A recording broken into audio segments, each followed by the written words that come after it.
Hi, how's it going? Wait a minute.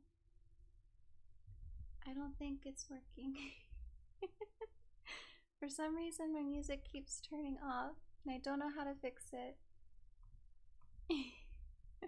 And I can't bother Ignis this week because he's too busy sleeping.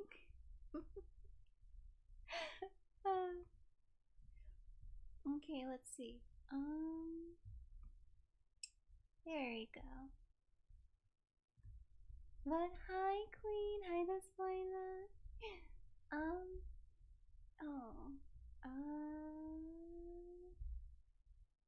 I think. I think I can find it. Maybe.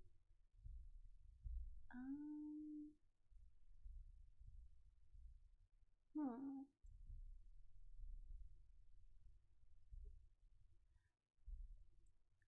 No, mortal just. Yeah, yeah. Yeah, we should get them out of bed. No, I'm glad that I have you here first. It's fun. Right now, it's just a girls' night so far. I should have kidnapped Crystal. That would have been perfect. Oh, that's too bad.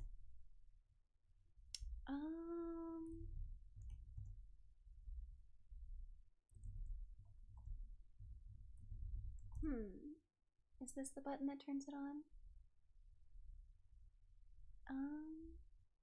Maybe?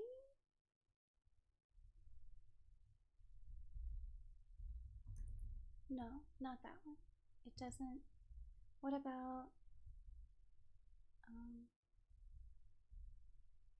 maybe?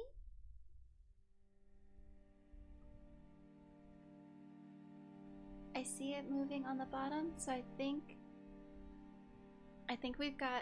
we have music. I think we got music. I also have my water here, so I am all hydrated up. Oh, okay. Very mysterious. You watched Sanjuro today? Highly recommend I watch it. Ooh, okay. I'm all down for recommendations, Sanjuro. Okay. Thanks. I'm feeling kind of like I'm stuck in a bit of. Hi, Mortal. I was just talking about anime with Despoina before we read more Sherlock Holmes. Oh, I'm also not in holiday spirit. Maybe I should have gotten like Christmas lights or something. I'll think about it for next time. Like say maybe an extra stream next week, since I should be done with my class and my final on, I think, let me check my schedule. I think it would be, no, not this week. Yes, I should have all of my stuff done within the next 4 days. So I should have so much more free time. Oh, it's a movie? Oh, that's fun. Okay. I just saw the new Godzilla movie from Japan that just came out. It was so good, man. The special effects were so good. A couple spots for the CGI were a little iffy, but overall, not bad at all.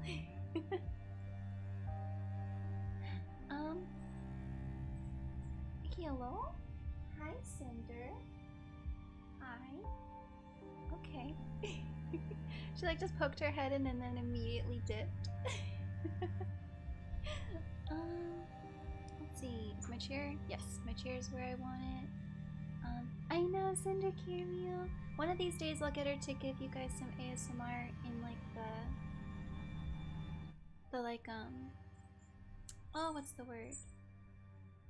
Oh, there she is. Do you want to give me a woof? Come on. Here, I'm gonna put the mic down close to her.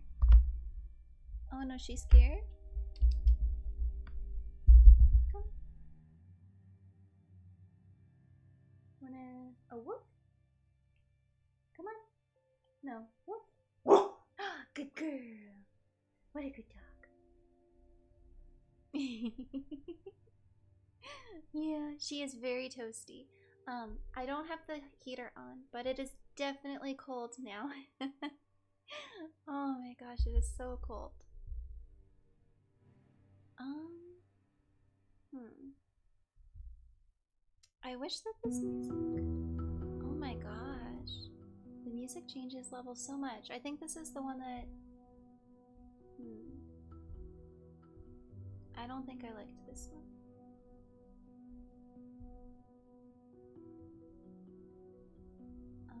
And then go back. What about you? Are you gonna be less annoying? Maybe?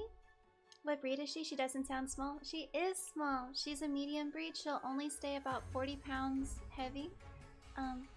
She is, I would say, probably some type of herding dog because she really likes biting people's ankles. And she zooms, man. Like, she zooms so far and so fast. But yes, let us do crimes. We shall commit murder. I'm just kidding. If we committed murder, I think that Ignis would get rid of my grandma card. Probably. Yes, we shall learn from their mistakes not to get caught. This is our study session. Let's see. Where's the one that I want to do? I wanted to do maybe 2 short ones, so instead of like 1 long one. So I was thinking, there it is. We could do this one, the case of identity. It starts out pretty normal, all things considered. I feel like, is there like a way to cap these out and make them like, okay. And, okay, so I'm talking this loud, the music should stay about that loud. Oh my god, why does it keep jumping? How do I fix that? Oh man. Oh, whatever, it'll be fine.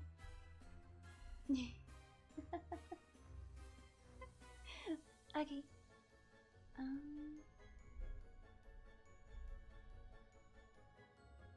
There we go. Okay. Are we all ready? We're all nice and comfy cozy? Oh, I keep forgetting to turn this dang thing on. Oh, stupid timer. I think it's been about 4 minutes. So 1, 2, 3, 4. I'll do 5 just for extra measure. Start. Okay. My dear fellow, said Sherlock Holmes as we sat on either side of the fire in his lodgings at Baker Street, life is infinitely stranger than anything which the mind of man could invent. We would not dare to conceive things which are really mere commonplaces of existence. If we could fly out of that window hand in hand, hover over this great city, gently remove the rooftops and peep in at the queer things which are going on, the strange coincidences, the plannings, the criss-cross purposes, the wonderful chain of events, working through generations and leading to the most... I think that's a French word? The most... Autre? Autre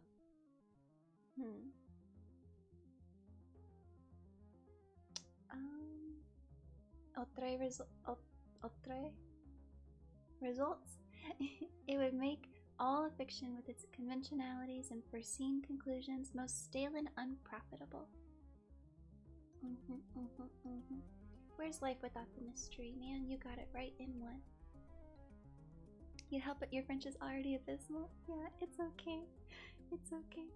I know a couple of French songs, and I have the grammar down, and most words in French are similar to the words in Spanish, but I would not say I'm fluent or even in beginner level. Or no, maybe I am a beginner because I can recognize words.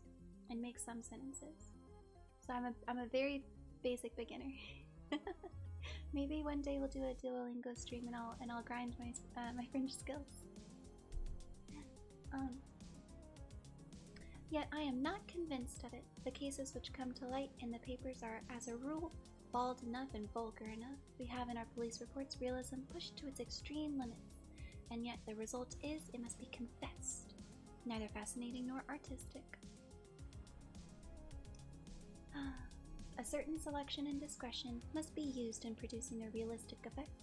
This is wanting in the police report, where more stress is laid, perhaps, upon the platitudes of the magistrate than upon the details, which to an observer contain the vital essence of the whole matter. Depend upon it, there is nothing so unnatural as the commonplace. I smiled and shook my head. I can quite understand your thinking so. Of course, in your position of unofficial advisor and helper to everybody who is absolutely puzzled throughout 3 continents, you are brought in contact with all of this strange and bizarre.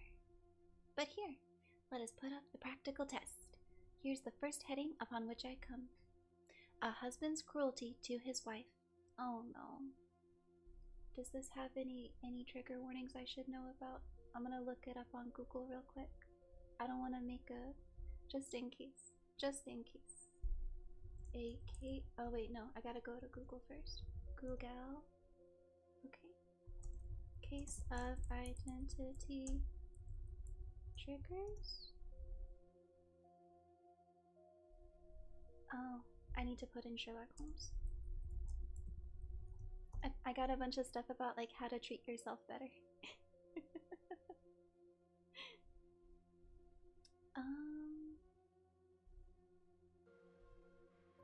It looks like... yeah, it looks like everything stays pretty PG. We should be okay. And if it's not, I'll skip. Oh, I kind of like this song. I'm gonna turn it up a little. I hope that's not my mistake.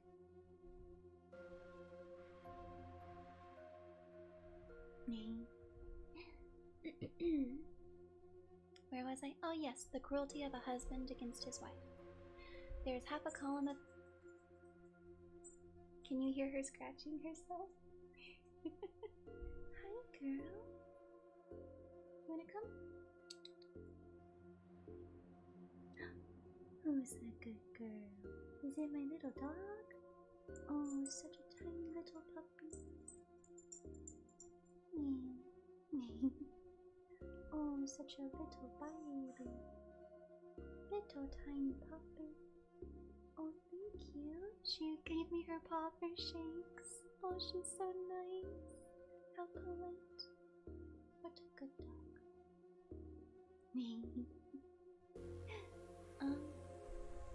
Where was I? Oh yeah, the cruelty of a husband against his wife. There's half a column of print, but I know without reading it that is all perfectly familiar to me. There's of course the other woman, the drink, the push, the blow, the bruise, the sympathetic sister or landlady. The crudest of writers could invent nothing more crude. Yeah, she wants a bedtime story too, my little baby. Oh, she put her face on my knee. Oh. Hello. Oh, my little girl. Oh, I can't help it, she's so cute. Feel free to spam the sender emote in chat. I love her so much. Oh yes, I know. Oh. I think she's hungry because I gave her treats earlier, but I did not feed her actual dinner. Oh, the poor thing. I'm gonna go give her some puppy food. I'll be right back. How do I do this? Oh yeah.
Okay, I'm back.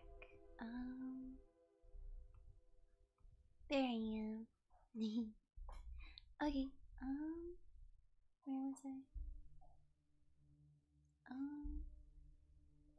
Oh right.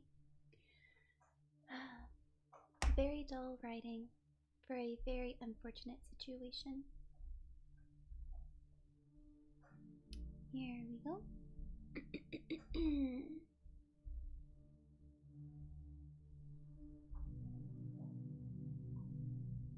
Indeed, your example is an unfortunate one for your argument.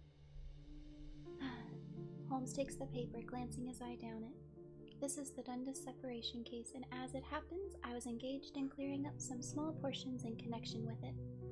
The husband was a teetotaler, there was no other woman, and the conduct complained of was that he had drifted into the habit of winding up at every meal by taking out his false teeth and hurling them at his wife, which you will allow is not an action likely to occur in the imagination of the average storyteller. Taking a pinch of snuff, Doctor, and acknowledge that I have scored over you in your example. Okay. Weird flex, but okay.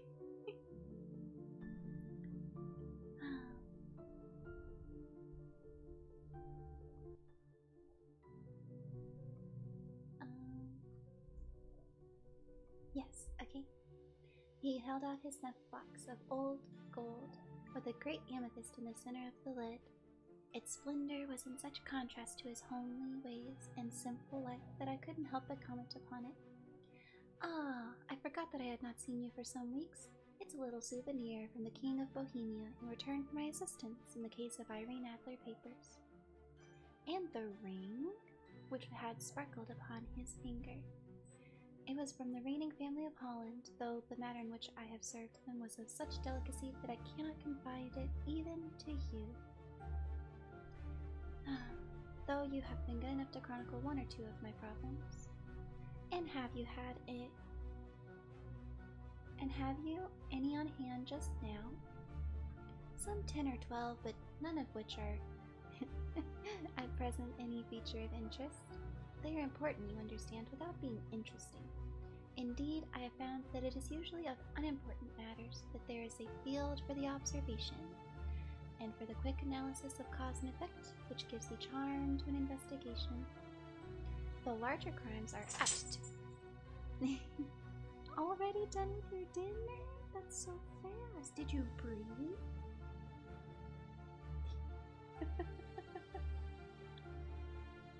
She's such a goofy dog. I love her.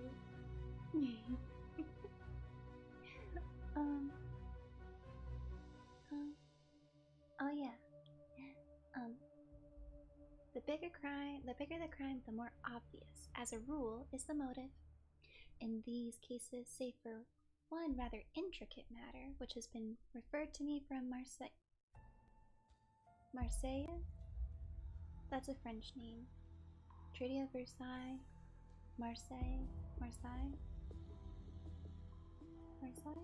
There's nothing which presents any features of interest. It is possible, however, that I may have something before very many minutes over, for this is one of my clients. Or I am much mistaken. You just see someone pull up and is like, "Ayo, watch this, bitch."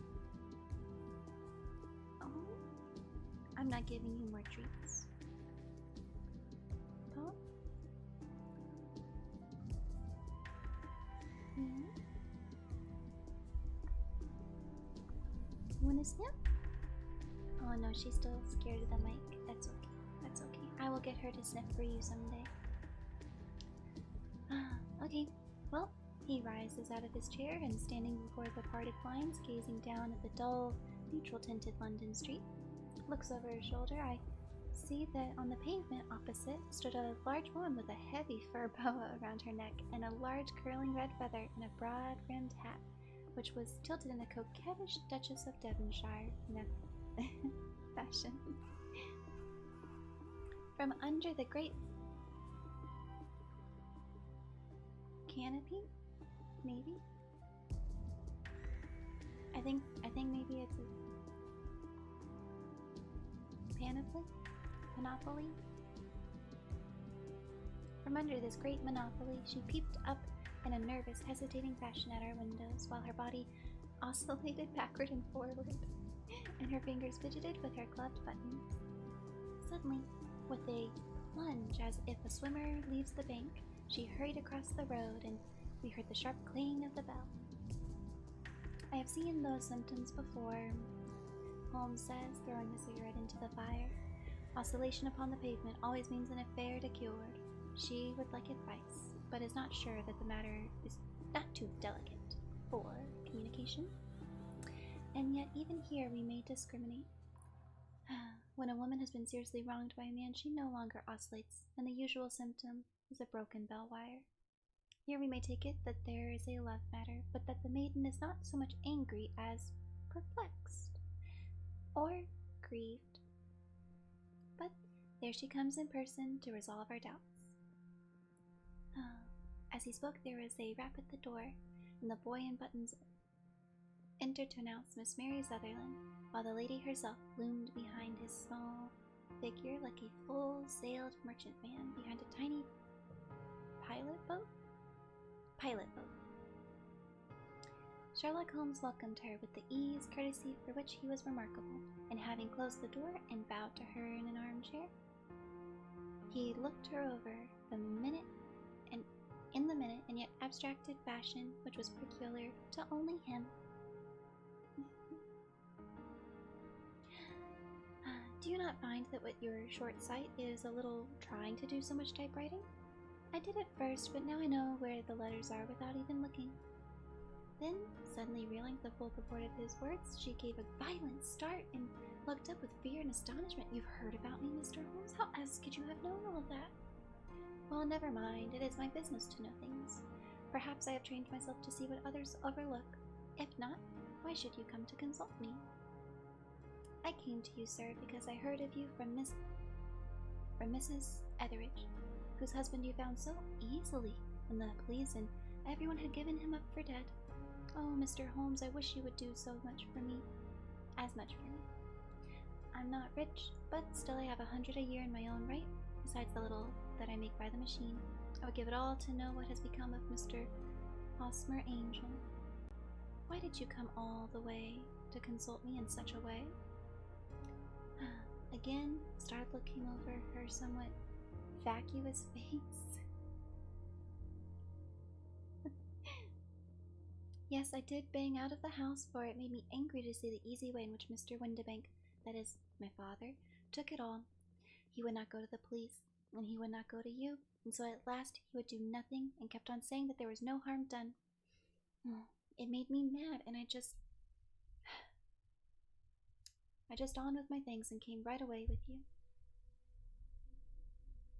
Your father, your stepfather, surely, since the name is different. Doyle Sherlock, peculiar, but still a gentleman. RDJs, eccentric and annoying. And Cumberbatch, pretentious and snobby. No, wait, pretentious and snobby are the same thing. Pretentious and a little gay? Maybe? I don't know. I think I watched a couple episodes, but it was not good. Like, I couldn't...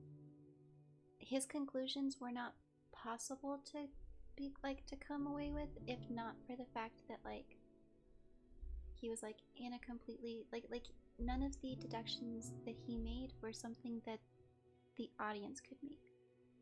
So it didn't make me happy to keep watching. It didn't feel like a real Sherlock Holmes, you know? It was like we were just watching someone else do all the work. We didn't get to do any work ourselves. So annoying. Okay, back to angry.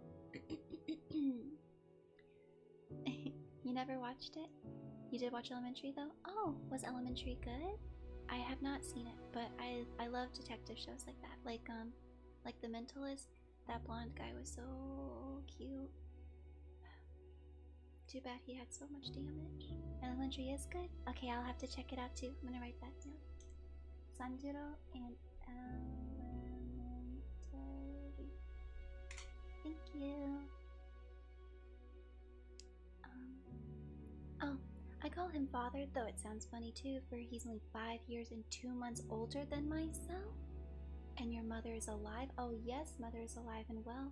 I wasn't pleased, Mr. Holmes, when she married again so soon after father's death, and a man who was nearly 15 younger than herself. Father was a plumber in the Tottenham Court Road, and he left a tidy business behind, which mother carried on with Mr. Hardy, the foreman, but when Mr. Windibank came, he made her sell the business. He was very superior, being a traveler and wise. They got £4,700 for the goodwill and interest, which wasn't near as much as father could have got if he had been alive. Oh. I expected Sherlock Holmes to be impatient under all this rambling and inconsequential narrative, but on the contrary, he listened with the greatest concentration for attention. Your own little income, does it come out of the business? Oh no, sir. It's quite separate and was left to me by my Uncle Ned in Auckland. It's a New Zealand stock and paying 4.5%. £2,500 was the amount, but I can only touch the interest. You interest me extremely, and since you draw so much a sum as 100 a year, with what you earn into the bargain, you no doubt travel a little and indulge yourself in every way. I believe that a single lady can get on very nicely on an income of about £60. I could do with much less than that, Mr. Holmes, but you understand that as long as I live at home, I don't wish to be a burden to them, and so they have to use the money just while I'm staying with them. Of course, that is only for just the time. Mr. Windibank draws my attention every quarter and pays it over to mother, and I find that I can do pretty well with what I earn at typewriting. It brings me 2 pence a sheet, and I can often do from 15 to 20 sheets a day. Oh.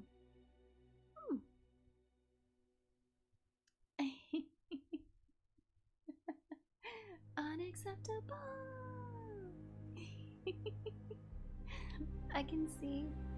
I can absolutely see the Mr. Windibank, the stepdad being like just the worst, like such an annoying guy, you know? Like, no way would he have a good time with like anybody. He just seems like a stick in the mud. But that might just be my opinion. What the number is in today's money? 2 pence a sheet? Oh yeah, I've got no clue how much that is. I used to think a pence was a penny, like a half pence, but I don't think that was right. Like, at all. Like, not even a bit.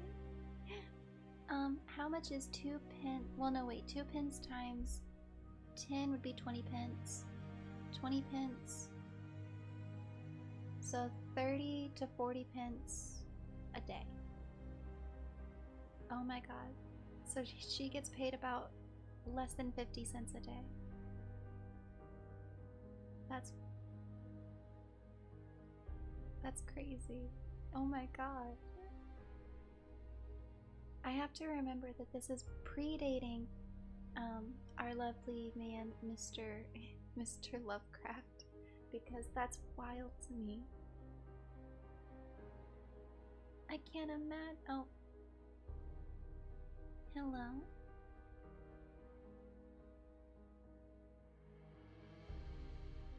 Okay, I'm moving. She gets maybe a quid a day? That's crazy. Oh my gosh. No way. She deserves so much better than that. Oh my goodness gracious. Oh, poor thing. Let's see. Where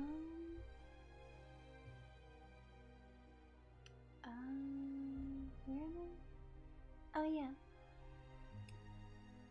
You've made your position very clear to me. This is my friend Dr. Watson, before whom you can speak as freely as before myself. Kindly tell us how you know all about your connection with Mr. Hosmer Angel. Well, I met him first at the gas fitters' ball. They used to send father tickets when he was alive, and then afterwards they remembered us and sent them to mother. Mr. Windibank did not wish us to go. He never did wish us to go anywhere. He would get quite mad if I wanted to go as much as joining a Sunday school treat. But this time I was set on going, and I would go. For what right had he to prevent? Yeah, that's, oh my gosh. I think there's an anime about Sherlock Holmes where like classism is like a really big theme. I think it's called Moriarty. Yeah.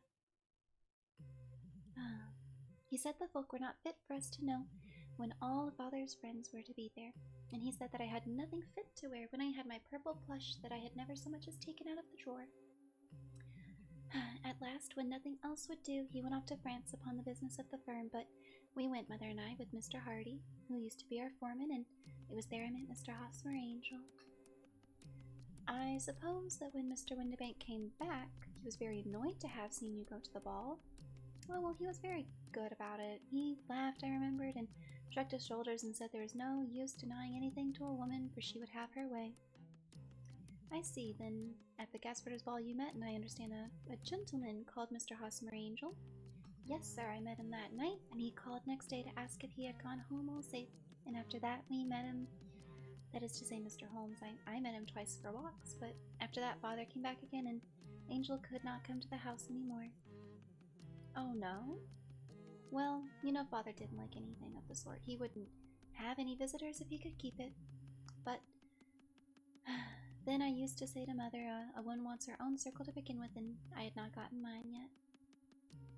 Oh, she wants to get married to, like, this guy. Oh. An inspector really shows off the difference between class structure and older versus newer G. Oh.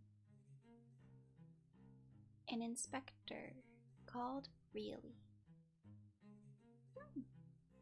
Okay. Okay.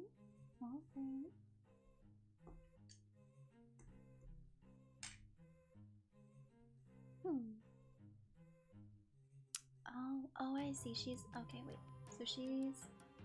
So she wants to marry this angel, and her father, I don't know, for some reason she thinks he wouldn't like it. Okay. Were you engaged to the gentleman at this time? Wait, you guys got engaged? Oh yes, Mr. Holmes, you were engaged after the first walk that he took? He was a cashier in an office in Leadenhall Street. And what office? That's the worst of it, Mr. Holmes, I don't know. Well, where did he live then? He slept on the premises. And you don't know his address? No, except that it was Leadenhall Street. Where did you address your letters then? To the Leadenhall Street post office, to be left till called for. He said if they sent to the office he would be chaffed by all the other clerks that have letters from a lady, so I offered to typewrite them like he did his, but he wouldn't have that. He said that when I wrote them they seemed to come from me, but when they were typed he felt that the machine had come between us. I can understand that. I like to handwrite love letters too. I actually I handwrote a bunch of love letters to Seth the Roni, and that was how I like. Oh, I think someone's car just broke down outside the street. Oops, it sounds dead. But yeah, I wrote a bunch of handwritten letters to Seth the Roni saying that I loved him, and that was how I like confessed my love to him. Granted, we had been dating for like a few months at that point. I wanted to make it romantic though, so I waited. Let's see. Oh yeah. That just shows you how fond he was of me, Mr. Holmes, and the little things that he would think of. It was most suggestive. It had been an axiom of mine that the little things are infinitely more important. Can you remember any other little things about Mr. Angel? He was a very shy man. He would rather walk with me in the evening than in the daylight, for he said he hated to be conspicuous. Very tiring and gentlemanly that he was. Even his voice was gentle. He had the Kinsey swollen glands when he was young, he told me, and it left him with a weak throat and hesitating, whispery fashion of speech. He was always well dressed, very neat and plain, but his eyes were weak, just as mine, and he wore tinted glasses against the glare. So wait. Oh no. Oh no. Oh, that's cute. Walks in the evening, vampire alert.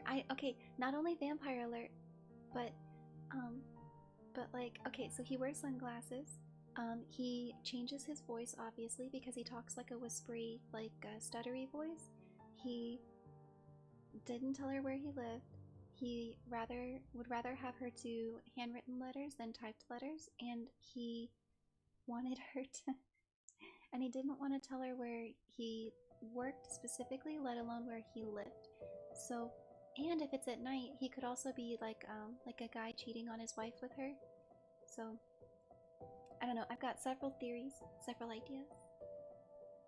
But yeah, I think it was cute. I gave them to him as like a Christmas time under like Christmas tree lights. It was we went to you know how like here in America we have a bunch of zoos, right? And so usually zoos around Christmas time they'll they'll do like Christmas lights around, and like you can go at night and like you don't really get to see the animals, but you get to like take a walk under like fancy trees and drink chocolate, and yeah, so we did that. Holmes, Watson, get your wooden stakes out of storage. Time to hunt the creatures of the night. Grrr. Honestly, I know it probably won't be a vampire, but I'm headcanoning it's a vampire. We are correct. Time to get the stakes, the silver, and the holy water. Lower class guy working for dad trying to scam for money? Oh, that could be nice. That could be it. Yeah, it was really nice. Setheroni proposed under the same tree I confessed to him too. It was very cute. It was very cute. Oh no. Oh, I can't stop smiling. Oh. Okay. Let's see. Oh, well, what happened when Mr. Windibank, your stepfather, returned from France? Well, Mr. Angel came to the house again and proposed that we should marry before father came back. Oh, it's a vampire after her inheritance. Oh no, he was dreadfully earnest and made me swear with my hands on the testament that whatever happened, I would always be true to him. Mother said he was quite right to make me swear, as it was a sign of his passion. Okay. Sounds fake, but okay. Mother was in favor of him from the very first, and even fonder of him than I was. Uh-oh. Mom is a cougar. Oh my goodness. Then we talked of marrying within the week. You asked about father, but they both said they never mind father, just tell him afterwards. Ayo, right? This is wild. They both said never. Wait, no. I didn't like that, Mr. Holmes. It seemed funny that I should ask him to leave, and he was only a few years older than me, but I didn't want to do anything on the sly, so I wrote to father in Bordeaux, where the company had its French office, but the letter came back the very morning of the wedding. It missed him then? Yes, sir. He'd started to England just before it arrived. That's unfortunate. Your wedding was arranged then for the Friday? Right? Like, I think he's trying to go, I think he's trying to get together with all of them.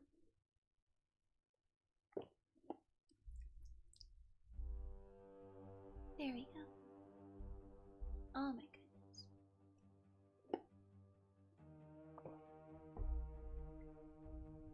Oh man. Well, yes sir, it was very quiet. It was at St. Saviour's near King's Cross, and we were to have breakfast afterwards at St. Pancras Hospital? No. St.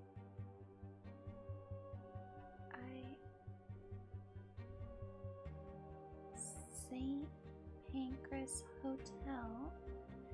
Angel came for us in a hansom, but as there were two of us, he had to put both of us into it and then stepped back himself into a four-wheeler, which happened to be the only other cab on the street. We got to the church first, and when the four-wheeler drove up, we waited for him to step out, but he never did. The cabman got down from the box and looked. There was no one there. The cabman said that he could not imagine what had become of him. He'd seen him get in with his own eyes. He's never seen or heard anything from him, and has no idea what to and cannot shed light upon what has become of him. Oh my goodness. I think so. I think, Queen, you're right. I think he's trying to do something creepy with these two. He's a charlatan. I do not trust it.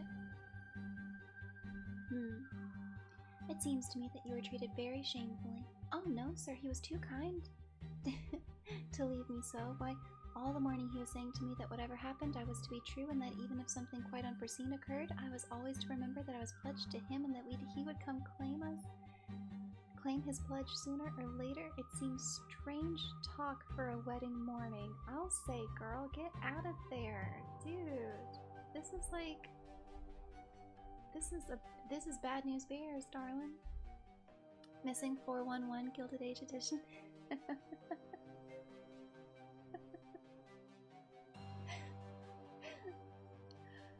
Oh my goodness. I cannot be yawning right now. Oh my goodness gracious. I'm gonna take another sip of water. I'm gonna wake up.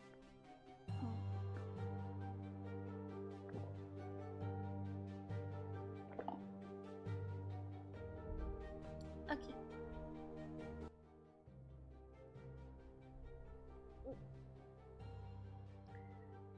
Okay.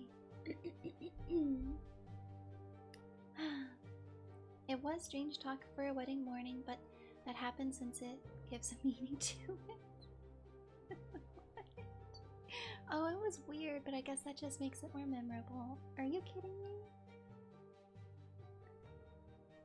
The 411 anomaly is familiar to me.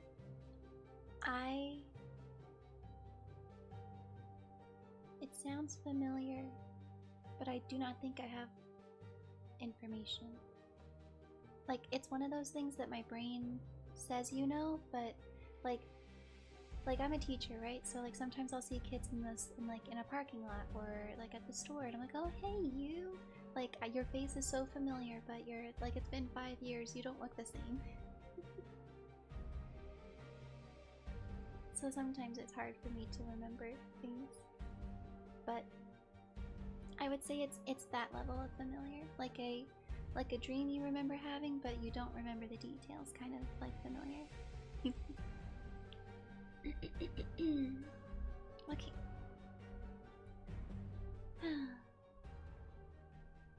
The gist of people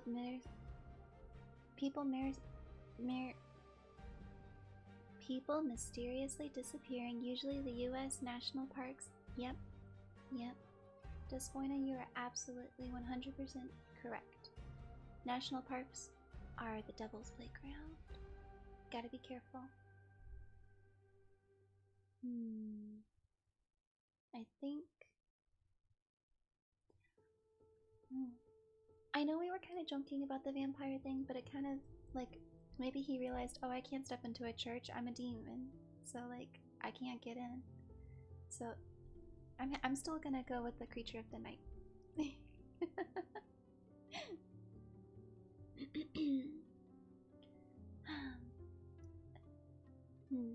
And your opponent, blah blah blah blah blah blah.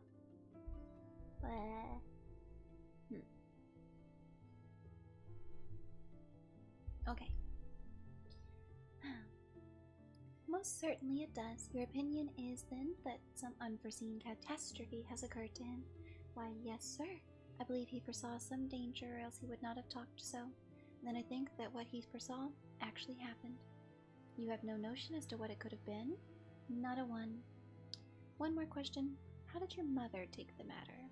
She was angry, said I was never to speak of the matter again. Your father? Did you tell him? Yes, he seemed to think with me that something had happened, and I should hear of Angel again. As he said, what interest could anyone have for bringing me to the doors of church and then leaving me? Now if he had borrowed me some money, or married me and got my money settled on him, then there might be some reason, but Angel was very independent about money, never looked at a shilling of mine. And yet what could have happened? And why could he not write? Oh, it drives me mad to think that... and I just can't sleep a wink at night. I shall glance into the case for you, and I have no doubt that we shall reach some definite result. Let the weight of the matter rest upon me now, and do not let your mind dwell upon it further. Above all, try to let Mr. Angel vanish from your memory, as he has done from your life. Oh my god. Forget about him, bitch. Move on. Oh man. You don't think I'll see him again? Oh, I fear not. What has happened to him? You'll leave that question in my hands. I should have an accurate answer and description of him and any letters of which you can spare. Well, I advertised for him in last Saturday's Chronicle. Here's the slip, and there are 4 letters from him. Thank you. Your address? Number 31 Lion Street. No, Lion Place, Camberwell.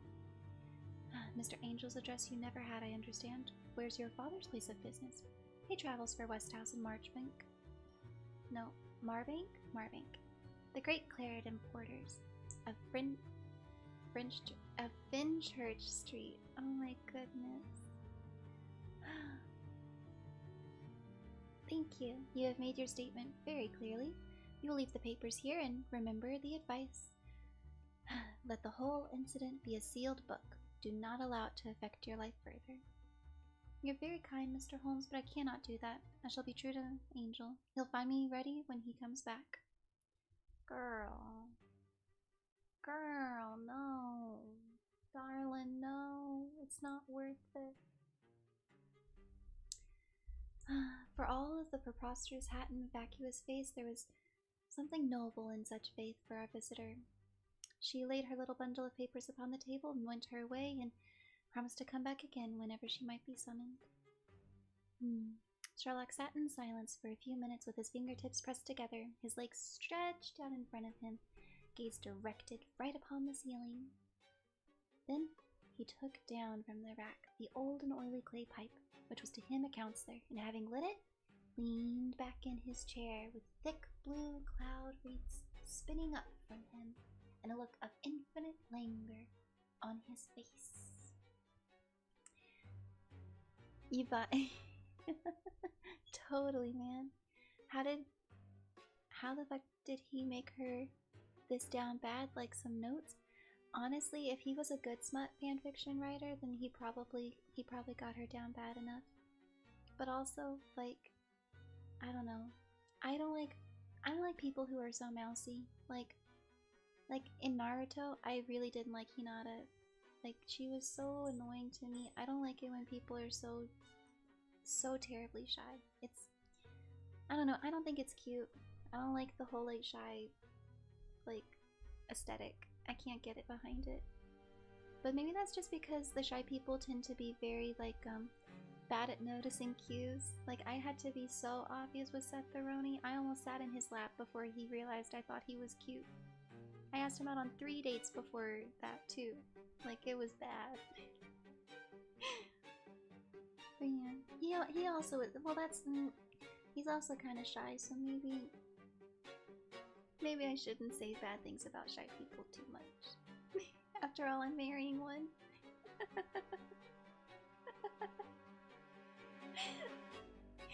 Okay. Oh yeah, so we leaned far back, we got lit, we are high as a kite right now, and we ponder our predicament. Okay. Cinder seems to share your suspicions. Yes, she scratched her neck. She's like, I think something got to him. Let's see, quite an interesting study, that maiden. I found her more interesting than her little problem, by the way. It's a rather trite one. You'll find parallel cases if you consult my index in Andover in 77. There's something of the sort at hanging class here. Old as is the idea, however, there are 1 or 2 details which were new to me. The maiden herself was most intriguing. You appear to read a good deal upon her, which was quite invisible to me. Oh, not invisible, but unnoticed. You did not know where to look, and so you missed all that was important.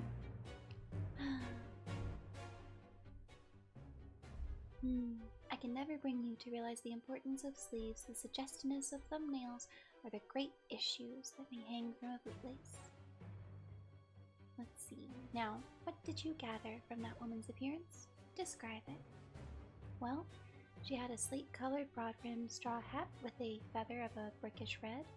Her jacket was black with back beads sewn upon it and a fringe of little black jet ornaments. Her dress was brown, rather darker than coffee color, with a little purple plush at the neck and sleeves.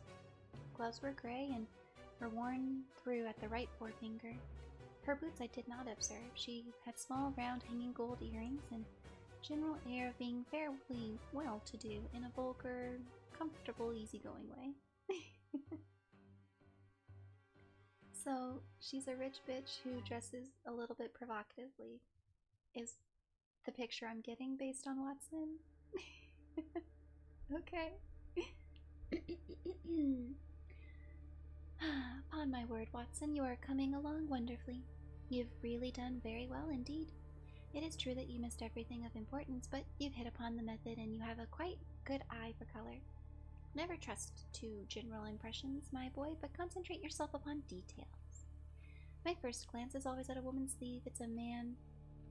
Oh, and in a man, it is perhaps better first to take the knee of the trouser. As you observe, this woman has plush upon her sleeves, which is a most useful material for showing traces. The double line, a little above the wrist, where the typewritist presses against the table, was beautifully defined. The sewing machine on the hand type leaves a similar mark, but only on the left arm. Oh, it didn't mean provocative? Oh, maybe vulgar meant like comfy then? Like a rich bitch who likes comfort? Because she didn't really give me like... She seemed kind of modest to me, but then again, their modesty senses were a little different. I know, right? Like the roast of it all. He loves to drag Watson, but like in a nice way. Like, yeah, you're not as good as me, but like you're getting there. Good job, good try. Oh, queer just means odd, but now it's LGBT related. Oh yeah, I do know that one. And I think there's I know that a cigarette is called a fag back then. I also know that what's another one?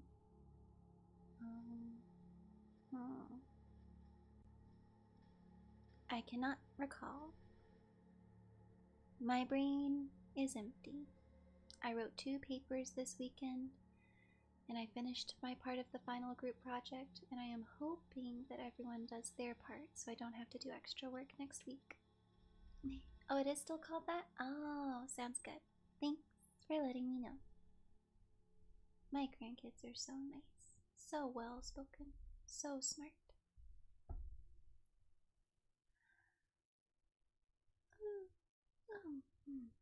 No sleeping? I can't fall asleep to bedtime stories. You're supposed to fall asleep to bedtime stories. Let's see. On the side of the farthest from the thumb, instead of being right across the broadest part, as it was, I glanced at her face and observed that the dent of a pin's at either side of her nose. I ventured a remark upon short-sightedness in typewriting, which seemed to surprise her. Well, it surprised me. But surely it was obvious. I was then much surprised and interested on glancing down to observe that, though the boots which she was wearing were not unlike each other, they were really odd ones. The ones having a slightly decorative toe cap. The other had a plain one. One was buttoned only in the 2 lower buttons out of 5, and the other had the 1st, 3rd, and 5th. Now when you see a young lady, otherwise neatly dressed, come away from home with odd boots half buttoned, it's not great deduction that she came away with quite a hurt. Well, what else? I noted in passing that she'd written a note before leaving home, but after being fully dressed. You observed that her right glove was torn at the forefinger, but you did not apparently see that both glove and finger were stained with violet ink. She must have written in a hurry and dipped her pen too deep. It must have been this morning, or the mark would not have been so clear upon her finger. All this is amusing, though rather elementary, but I must go back to business, Watson. Would you mind reading me the advertisement for Mr. Angel?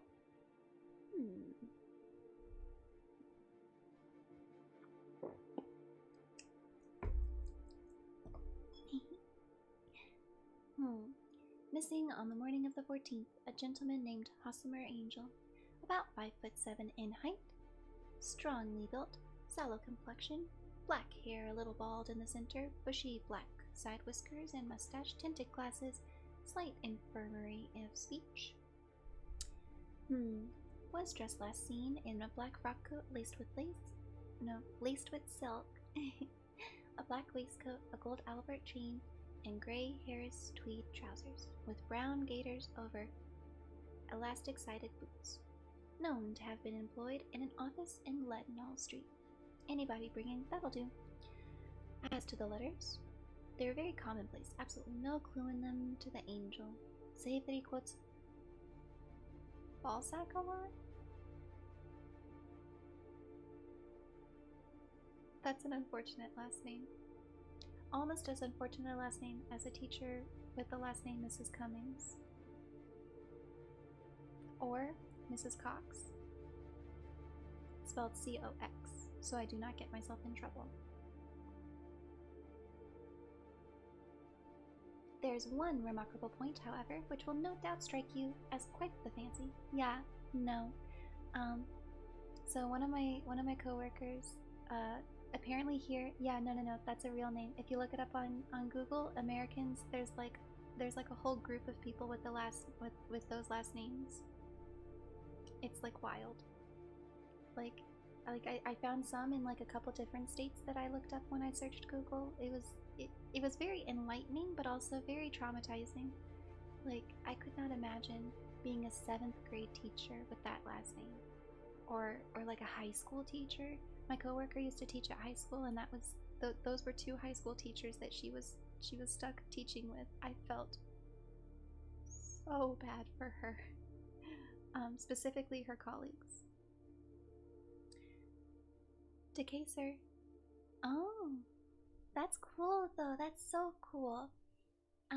In Spanish, Del Rey, what is like the king. That's like a really popular last name too. Also, Mortal. I hope to God you never call someone with the last name Martinez, like Gordon Ramsay and the other people on the chef show. When I saw Jose Martinez on a, I think it was like a cooking competition. It must have been like MasterChef or something. No, wait. Yeah, it would have been MasterChef. They kept calling him Mr. Martinez, and I was like, dude, what? Yeah, look up Gordon Ramsay Martinez. Hi, Justin. We're talking about British people's British people's accents and messing up Spanish names, and also just like a bunch of random stuff while we read Sherlock Holmes. But we've only got 4 more pages, so I'm gonna go ahead and get to the bottom of this. We're gonna figure out. You're just in time to see the ending. Well, there is something that will strike you as odd. All of the letters are typewritten. Not only that, but the signature is typewritten. Look, the neat little Hossamer angel at the bottom. There's a date, you see, but no superscription except Leadenhall Street, which is rather vague. The point about the signature is very suggestive. In fact, we may call it conclusive. You hope that it doesn't mean you're related to the friggin' Habsburgs. That would be a right mess right there. Just point out. I hope to goodness not. Oh my goodness. Let's see. I don't. Oh, I'm 2 minutes off from the ad. Dang it. Yeah, he did on his own show. Okay, so let's see. Ad break in 5 seconds is when it ends. So I'm gonna change this to... No, cancel. Change this to 59 seconds. Click start. No, I mean 59 minutes. And click start. So that way we can have it actually work like I'm supposed to have it work. Okay. Oh, his own, yeah, wild, man, absolutely wild. But yeah, it is quite conclusive. Is it possible you do not see how strongly it bears upon the case? Well, I cannot say that I do, unless it were that he wished to be able to deny his signature if an action for breach of promise were instituted. No, that is not the matter. However, I shall write 2 letters which should settle the matter. One is to a firm in the city. The other is to the young lady's stepfather, Mr. Windibank, asking him whether he could meet us here at 6 o'clock tomorrow evening. It is just as well that we should do business with the male relatives, and Now, Doctor, we can do nothing until the answers to those letters come, so we may put our little problem on the shelf for the interim. I had so many reasons to believe in my friend's subtle powers of reasoning and extraordinary energy in action that I felt he must have some solid grounds for the assured and easy demeanor in which he treated the singular mystery which he had been called upon to fathom. Once only had I known him to fail in the case of the King of Bohemia and of Irene Adler, but when I looked back on the weird business of the Sign of Four and the extraordinary circumstances connected with the study in scarlet, I felt that it would be a strange tangle indeed, which he could not unravel. You left him, putting his black clay pipe away, with the conviction that when I came back on the next evening, I would find that he had held his hands all the clues which should lead us to the identity of the disappearing bridegroom of Miss Mary Sutherland. A professional case of great gravity was engaging my own attention at the time. The whole next day I was busy at the bedside of the sufferer. It wasn't until close to 6 o'clock that I found myself free and able to spring into a hansom and drive back to Baker Street. I found Sherlock Holmes alone, however, half asleep, with his long, thin form curled up in the recesses of his armchair.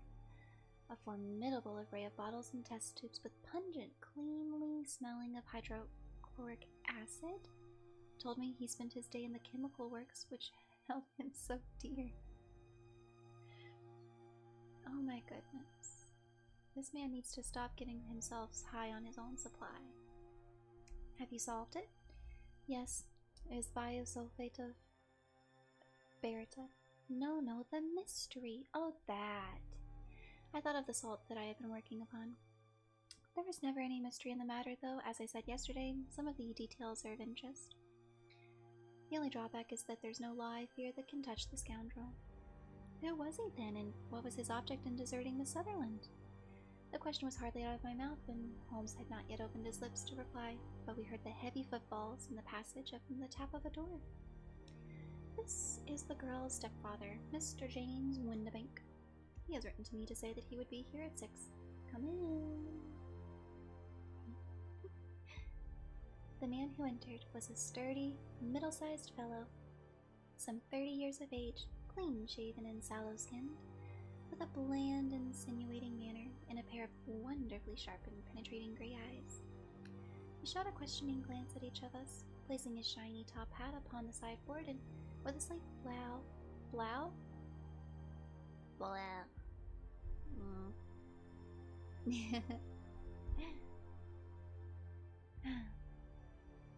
with a slight bow, sidled down to the nearest desk.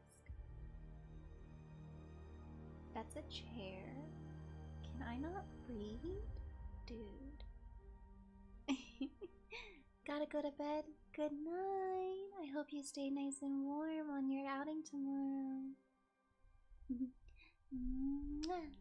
Bye, Display.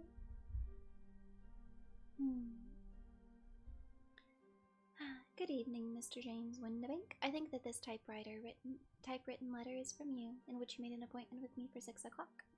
Yes, sir, I'm afraid that I'm a little late, but I'm not quite my own master, you see. I'm sorry that Miss Sutherland has troubled you all about this little matter. I think it's far better not to wash linen of the sort in public. It's quite against my wishes that she came, but she's a very excitable, impulsive girl, as you may have noticed, and she's not easily controlled when she has made up her mind and spirit. Of course, I do not mind you so much as you are not connected with the official police, but it is not pleasant to have a family misfortune noised abroad. Noised abroad? Oh.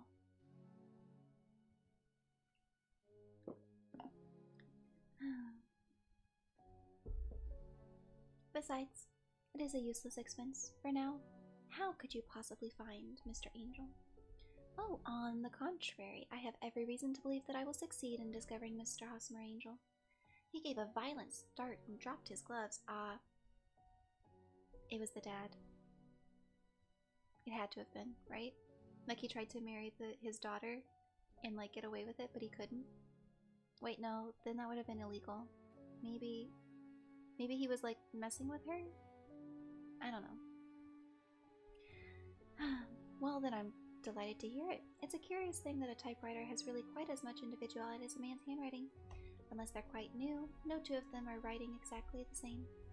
Some letters get more worn than others, and some wear only on one side. Now you remark in this note of yours, Mr. Windibank, that in every case there is some little slurring over the E and a slight effect in the tail of the R. Yep, it's the father. Oh. That's all kinds of ick. Oh, I don't like that. Nasty. There are 14 other characteristics, but those are the more obvious. We do all our correspondence with this machine at the office, and no doubt is a little worn. And now I will show you what is really a very interesting study. I think of writing another little monogram some of these days of the typewriter and its relation to crime. It is a subject to which I have devoted some little attention. I have here 4 letters which purport to come from the missing man. They are all typewritten. In each case, not only are the E's slurred and the R's tailless, but you will observe, if you care to use my magnifying lens, that the 14 other characteristics to which I have alluded are there as well. He sprang out of his chair and picked up his hat. I cannot waste time over this sort of fantastic talk. If you can catch the man, catch him, and let me know when you've done it. Certainly. Stepping over and turning the key in the door, I'll let you know then that I have caught him. Wait, where? Turning white to his lips and dancing about like a rat in a trap. Oh, it won't do. Really, it won't. There is no possible getting out of it, Mr. Windibank. It is quite too transparent. It was a very bad compliment when you said that it was impossible for me to solve so simple a question. That's right. Sit down and let us talk. Oh, no. Our visitor collapsed into his chair with a ghostly face and a glitter of moisture. It's not actionable. I am very afraid that it is not, but between ourselves, Mr. Windibank, it is a cruel and selfish and heartless trick in a petty way as ever came before me. Let me run over the closer events and you'll contradict me if I'm wrong. He settled, huddled up in his chair, his head sunk upon his breast like one who is utterly crushed. He began talking rather to himself, as it seemed, than to us. The man married a woman very much older than himself for her money. He enjoyed the use of the money for the daughter as long as she lived with them. It's a considerable sum for people in their position. The loss of it would have made a serious difference. It was worth an effort to preserve it. The daughter was of a good, amiable disposition, but affectionate and warm-hearted in her own ways. Now, so that it was evident that in her fair personal advantages and her own little income, she would not be allowed to remain single for long. Now her marriage would mean, of course, the loss of 100 a year, so what does her stepfather do? He takes the obvious course to keep her at home. But soon he found that that would not answer the call forever. She became resented, insisting upon her rights, and finally announced her position and in her intention of going to a certain ball. Well, what does her clever stepfather do? He conceives an idea more creditable to his head than to his heart. With the connivance and assistance of his wife, disguised himself, covering those keen eyes with tinted glasses, masked his face with a mustache and pair of bushy whiskers, sunk that clear voice into an insinuating whisper, and doubly secure on account of the girl's short sight, he appeared as Mr. Hossamer Angel, and keeps off other lovers by making love himself. Gross. It's only a joke at first. We never thought that you would have been so carried away. Very likely not. However that may be, the young lady was very decidedly carried away. Having made up her mind that her father was in France, the suspicion of treachery never for an instant entered her mind. She was very flattered by his attentions, and when Mr. Angel began to call, it was obvious that the matter should be pushed as far as it would go for a real effect to be produced. They were meetings and an engagement which would finally secure the girl's affections from turning towards anyone else, but the deception could not be kept up forever. these pretended journeys to France were rather cumbersome. The thing to do was clearly to bring the business to an end in such a dramatic manner that it would leave a permanent impression upon the young lady's mind, and keep her from looking upon any other suitor for some time. Hence the vows of fidelity exacted upon a testament, and also the allusions to a possibility of something to happen the very morning of the wedding. And so uncertain as to his fate that for 10 years to come she would not listen to another man. As far as the church door he brought her, and then, as he could go no farther, he conveniently vanished away by the old trick of stepping in at one door and out at the other. What a charlatan, an absolute ruffian. Poor Logan. I think that was the chain of events, Mr. Windibank. Our visitor had recovered something of his assurance while Holmes had been talking. He rose out of his chair with a cold sneer upon his pale face. It may be so, or it may not, Mr. Holmes, but if you are so very sharp, you ought to be sharp enough to know that it is you who are breaking the law now and not me. I have done nothing actionable for the first, but as long as you keep that door locked, you lay yourself upon open to an action for an assault and illegal constraint. Terrible business. The law cannot, as you say, touch you, yet there never was a man who deserved punishment more. If the young lady has a brother or friend, he ought to lay a whip across your shoulders. By Jove, it is not part of my duties to my client, but here's a hunting crop handy, and I think I shall just treat myself to with 2 swift steps. But before he could grasp it, there was a wild clatter of steps upon the stairs. The heavy door banged, and from the window we could see James Windibank running at top speed down the road. There's a cold-blooded scoundrel. That fellow will rise from crime to crime until he does something very bad, ending in the gallows. The case has in some respects been not entirely devoid of interest. I cannot now entirely see all the steps of your reasoning. Well, of course it was obvious from the first time that Mr. Hosmer Angel must have been some strong object for his curious conduct. It was equally clear that the only man who really profited by this incident was the stepfather. Then the fact that the 2 men were never together, but that the one always appeared when the other was away, was very suggestive. So were the glasses and the voice, which hinted at a disguise, as well as the big bushy whiskers. My suspicions were confirmed by his peculiar action in typewriting, which inferred that his handwriting was so familiar that she would recognize even the smallest sample of it. You see, all those isolated facts, together with minor ones, pointed in the same direction. How did you verify them? Having once spotted my man, it was easy to get corroboration. I knew the firm from which the man worked. Having taken the printed description, I eliminated everything from it which could be resulted from a disguise. The whiskers, the glasses, and the voice, sent it to the firm, and with a request they would inform me whether it was answering the description of any of their travelers. I'd already noticed the peculiarities of the typewriter, and I wrote to the man himself at his business address, asking him if he would come here. As expected, he replied in a typewritten manner, and revealed all the same characteristics. And voila! What of Miss Sutherland? If I tell her, she will not believe me. You may remember the old Persian saying. Oh. What face would you like me to have, then?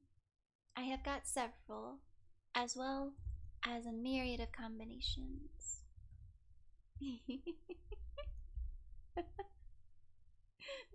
Sparkly eyes. You got it, dude. Oh, maybe I should get closer so you can see better.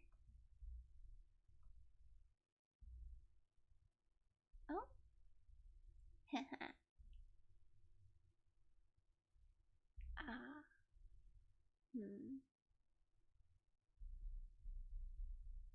Is there a way to get back? No. Oh, there is. Okay. Okay. Okay. And then I can get bigger through this. I can. Excellent. Okay. Let's see. I'll just move you to the side. Is there a way to move you to the side? No. Is there a way to make it bigger? There is. Okay. And now I can move you to the side. And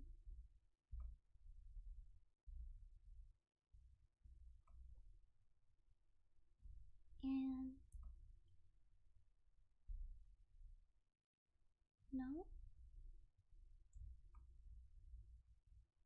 There you go. Okay. Oh, right. There's danger for him who taketh the Tiber cup, and danger also for who snatches a delusion from a woman. Let her stay crazy. That's wild, man. That's wild. Crazy. That is crazy. Okay, man. Okay. That's a strong choice. But like, whatever. I'm not gonna knock it. Let's see. I think we should do another short one. So I got time, baby. I got lots of time. What if we did? The next one might be fun. Let's see. The Boscombe Valley Mystery. We were seated at breakfast one morning, my wife and I, when the maid brought it to a telegram. Brought blah blah blah blah blah. When the maid brought in a telegram. It was from Holmes and ran in this way. Have you a couple of days to spare? Have. There we go. I've just been wired from the west of England in connection with Boscombe Valley tragedy. I shall be glad if you will come with me. Air and scenery perfect. Leave Paddington by 11:15. What do you say, dear? Will you go? I really don't know what to say. Oh, should I be...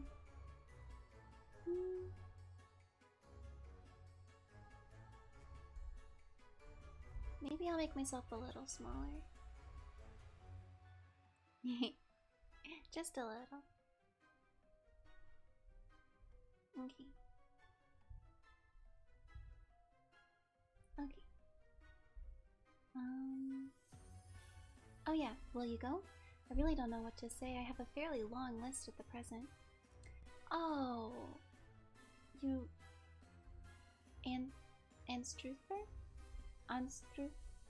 Anstruther would do your work for you. You've been looking a little pale lately. I think the change would do you some good. You're always so interested in Mr. Holmes's cases. I should be ungrateful if I were not, seeing that I gained through one of them. But if I am but if I am to go, I must pack at once. For I have not... No. Yes? Yes, for I have only half an hour.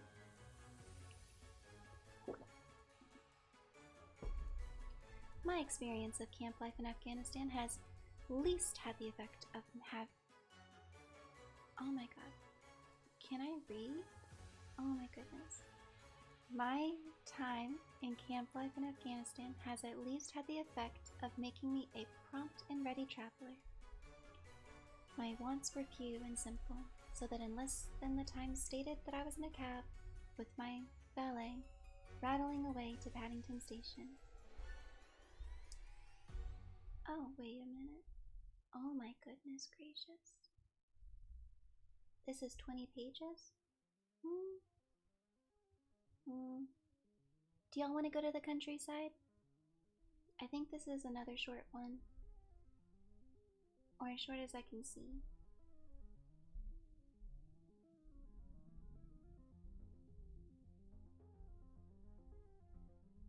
If not, there's one that... Y'all already in the country? Yeah, technically we're all in the country, darling.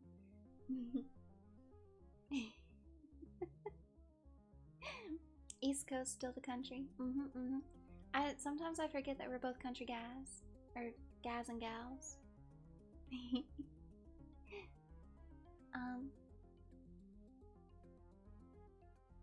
Shaking my head. I'm not shaking. Oh, you're not? Oh yeah, you're a city slicker, I forgot. I just wanted to say... Oh, thank you! Thanks. Why I'm is glad my you came alert along, so tall? partner. There we go. Thank you so much, darling.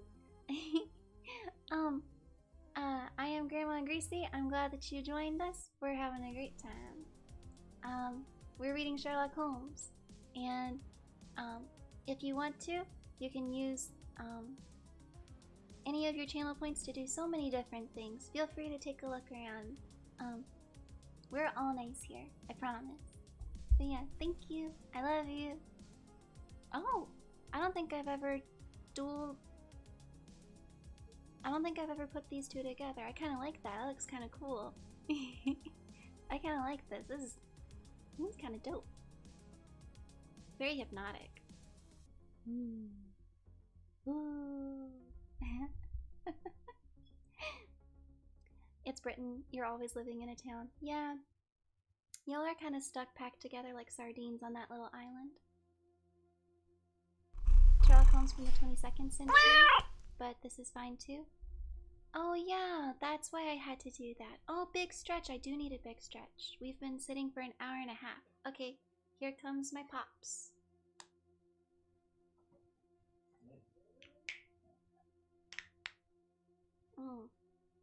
Ow.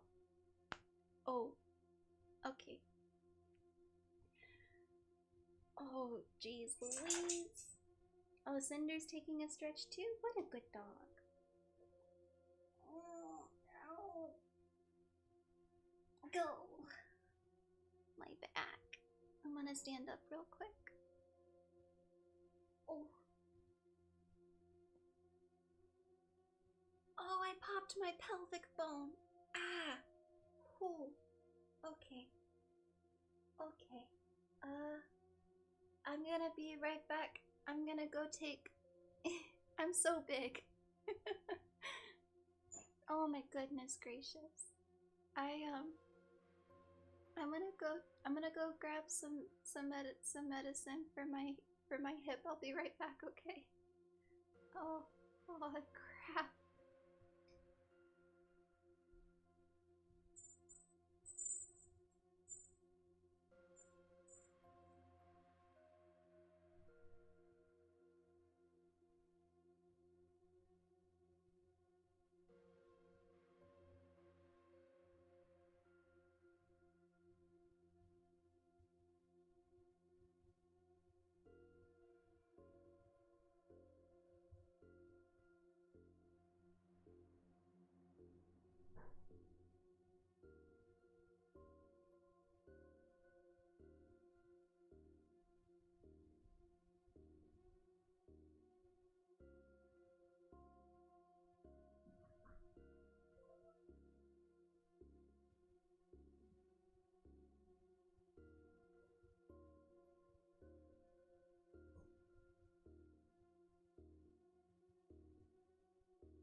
Oh, okay.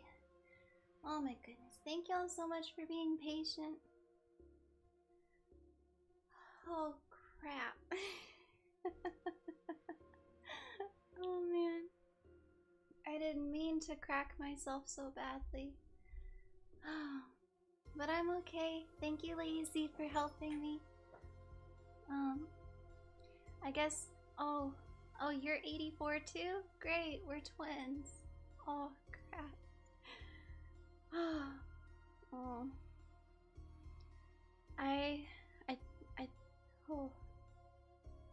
I think... Oh, man. I think this will be the last story that we do tonight. My back is tragically unhappy with me right now. Oh my goodness. I think I might get a heating pad or ask Setharoni to get one on his way home from work, cause holy guacamole. It's not even 10 minutes into the stream and you broke Gracie. Yeah. Yeah, Grandma's back got snapped. Well, it wasn't my back. It was mostly my lower back and my pelvic bone. It did not feel good. My back meme right now for the reels. Oh. What's the Spider-Man meme? I know the one where you like look at each other. I've done that meme before.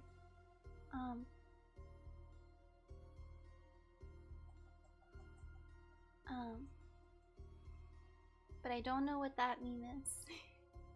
I am very illiterate when it comes to the internet. So there is that. It's the one from Spider-Man 2 from Tobey Maguire where he falls off a building onto a car. He says, "Oof, my back." Oh, then I already did it. I am Toby. I forgot where I was. Oh yeah, we had just gotten to the countryside. Poor little mortal. He's a city slicker, so he's not used to the country. Oh, thank you. That's very sweet of you. I made it myself. I've got several things that I can do with it. I can look very disappointed in you. Or I could, hello? There you go. But yeah, I drew her myself. She is me. And if you want to see any backlogs, or like if you want to see all the fun stuff that my model can do, I've got a YouTube channel that's got a bunch of backlogs of my VODs. And my very amateur attempts at editing too. I'm still practicing. But yeah, we had just gotten to the countryside and Sherlock Holmes was pacing up and down the platform with his tall, gaunt figure, made even gaunter and taller by his long gray coat and close-fitted cloth cap. "It's really very good of you to come, Watson. It makes a considerable difference to me having someone with me whom I can thoroughly rely upon. Local aid is always either worthless or biased." Oh my god. Stroke. Oh my god. Am I having a stroke? Spoken like a true city slicker. If you will keep the corner seats, I shall get the tickets. We had the carriage to ourselves, save for an immense litter of papers which Holmes had brought with him. Among these he rummaged and read, with intervals of note-taking and meditation, until we were passing reading. Time for some drinks. Figured out how to download clips from Twitch? Oh!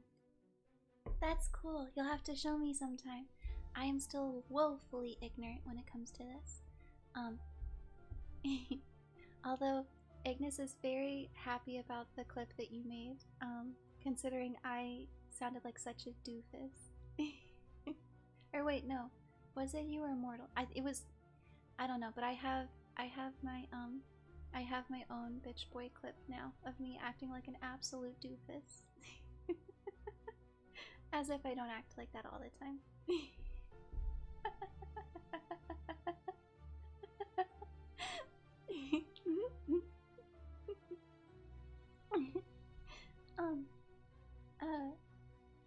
Oh yeah. He suddenly rolled them all into a gigantic ball and tossed them onto the rack.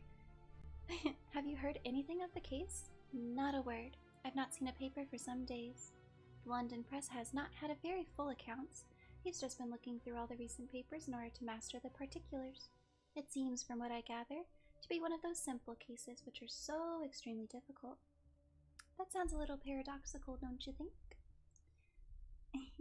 I could have cooked that second out of context, and then you said in the very same stream, but you were too nice. Yes, you are too nice. My grandkids are so nice. I love them so much.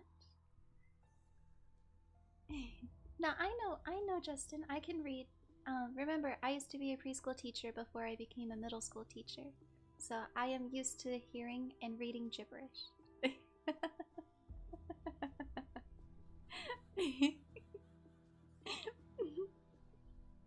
Oh man. We should do another dad joke stream. I freaking loved that. That was so freaking fun. Plus, I need a good laugh after all of the stuff I've had to do for my class. I'm so dang tired with it, y'all. Oh, I have one more week, just one more week. And then I get all the time with the grandkids. Uh-oh. It is profoundly untrue. Or no, profoundly true. Singularity is almost invariably a clue. In this case, however, they have established a very serious case against the son of the murdered man. It is a murder, then? Murder! Oh no. Oh. I'm shocked.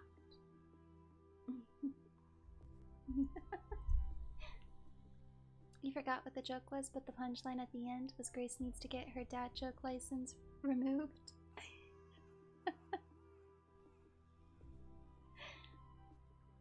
Yes, you should feel 84 years old. Being exhausted after a long day of work is absolutely normal. I'm always exhausted after work. That's why I'm getting a class to do, like, hopefully teach higher levels, like college or something. That would probably be less stressful than public schools right now. But yeah, if you need to go, you don't have to stay very long. But please eat and take care of yourself, Lazy. You need it. Although, I will say I'm glad that you're here. I'm trying to get 100 grandkids, and then I'm thinking of doing like maybe like one big like if we can get it by Christmas. I don't know if we can, but if we can, I'd like to do like one big mural with everybody's like everyone's like profile picture all together. I feel like that could be kind of cute. Where is it going with this? Oh yeah. It's conjectured to be so. I shall take nothing for granted until I have the opportunity of looking personally into it. I'll explain the state of things to you as far as I've been able to understand it in a very few words. Literally, I know you're stupid, so I'm going to use small words. Oh, now you need to draw Bin 10,000 featuring Grace, Ryan, and Ignis. Aw, thanks! I would love fan art. That would be so much fun. 10,000 future. Oh! Wait, that could be cool. Let me know what you do, because you need the comfy vibes? Well, thank you. Oh, wait, I can do comfy too. There we go. Yeah. Oh wait, I can also, there we go, I took my jacket off. Wait, now it looks like I'm naked. Uh-oh, wait, let me put this back. And then we'll just stick with the book. Okay, where am I? Yes. Boscombe Valley is a country district not very far from Ross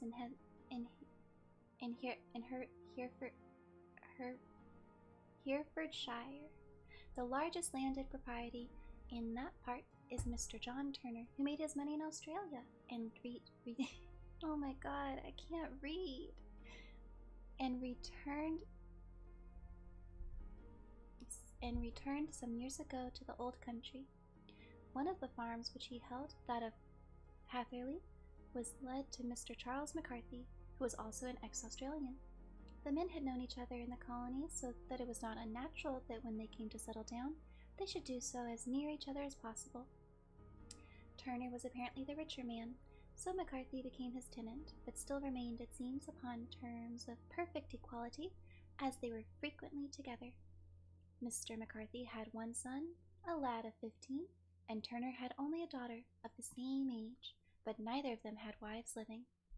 They appeared to have avoided the society of the neighboring English, and had led retired lives, though both the McCarthys were fond of sports and were frequently seen at the race meetings of the neighborhood. McCarthy kept 2 servants, a man and girl. Turner had a considerable household, some half-dozen at the least. That is as much as I have been able to gather about the families. Now for the facts. You're probably gonna do, after the evolutions, the D&D party, which you still got on hold, but you're debating whether to do it before the fake mod. That's a good question. Let's see, if we're gonna do Bin 10,000 future versions after evolutions in a D&D style, then maybe like come up with the poses that you want for the final drawing, and then you can switch to the Benton future, and then you can always go back. Then again, I'm the queen of not finishing art, so like I'm surprised I finished my model, if I'm being honest. Once I finish a sketch, I'm always like, oh, okay, now I got it out of my brain, so I'm done.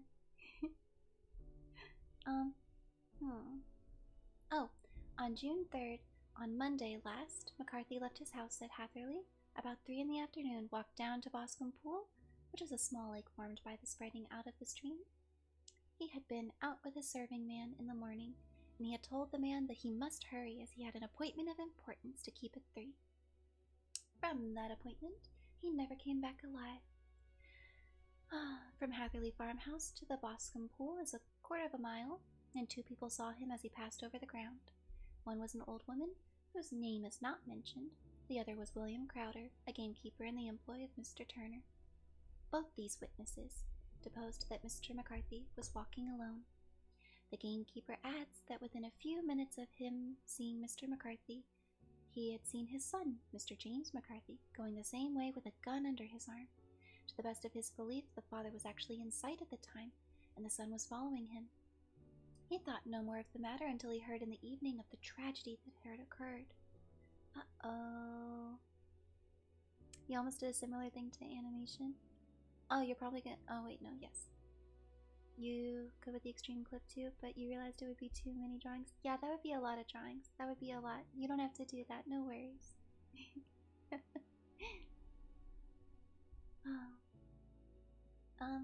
Oh yeah. The 2 McCarthys were seen after the time when William Crowder, the gamekeeper, lost sight of them.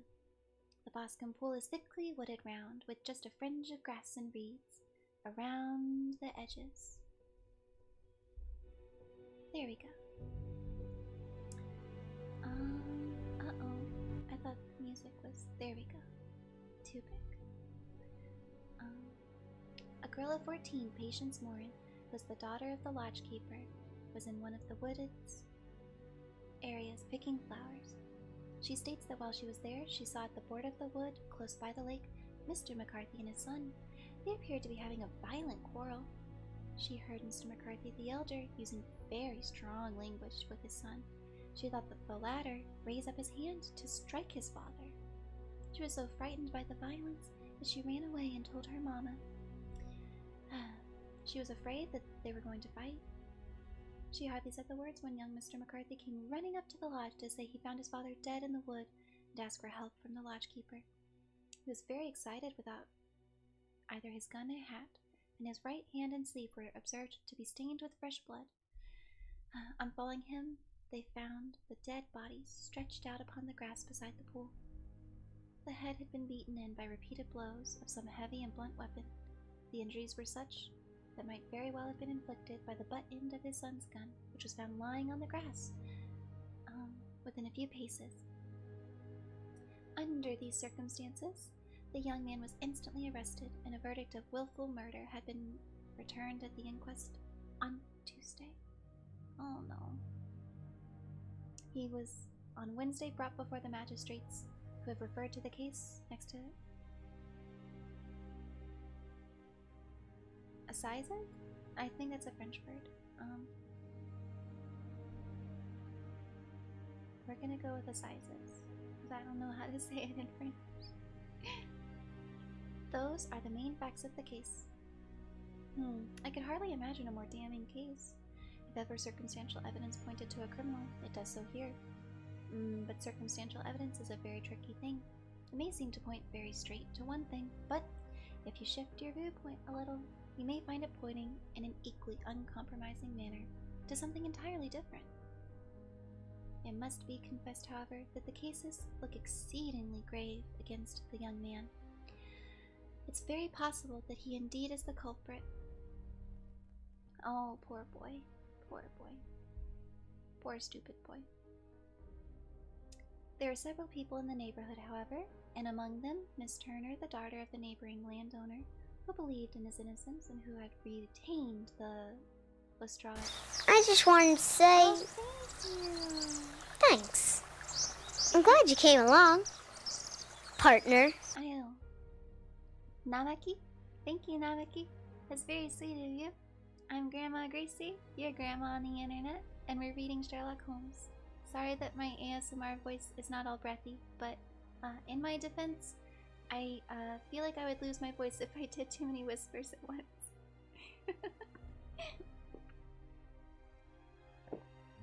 Besides, you can hear me gulp, so I feel like it's a good trade-off. Okay.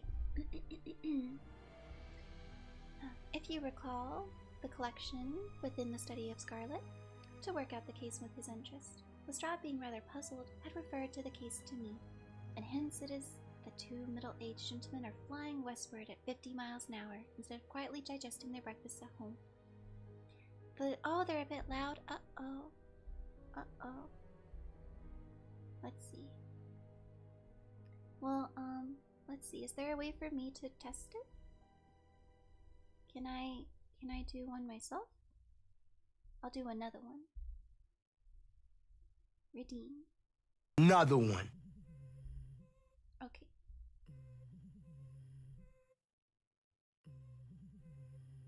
Let's see. What about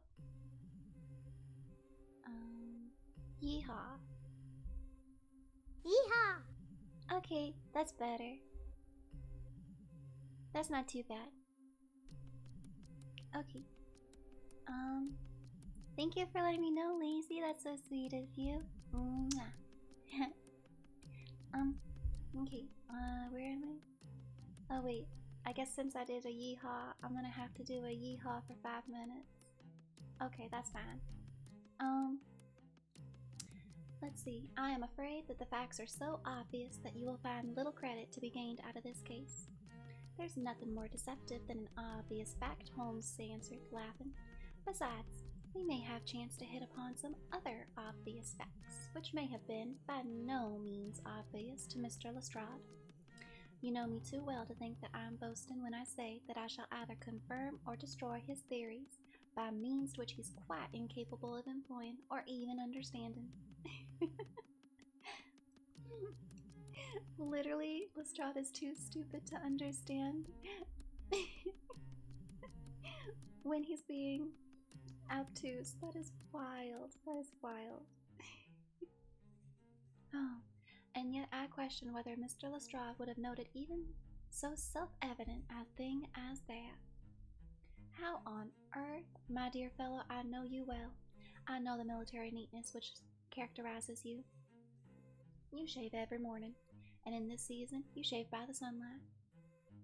But since you shave less and less complete as we get farther back to the left side, until it becomes positively slovenly as we get round the angular of the jaw. Uh-oh. Where's my... Hey, there we go. I don't need the music to be too loud. There we go. That's probably fine. Okay.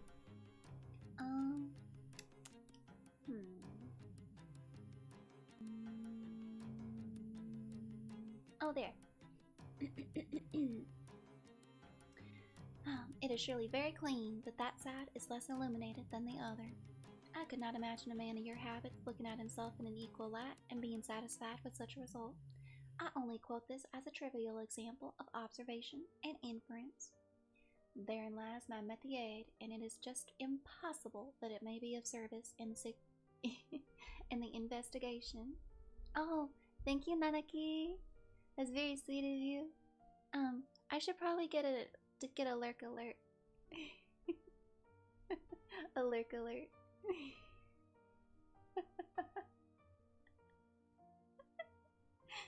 But yeah, have a great time, darling. Where was that? Oh yeah. There are 1 or 2 minor points which we brought out of the inquest, and which are worth considering. Well, what are they? It appears his arrest did not take place at once, but after the return to Hartley Farm. On the inspector of constabulary informing him that he was a prisoner, he remarked that he was not surprised to hear it, and that it was no more than his deserts. Than he deserves, I think. I just wanted to say...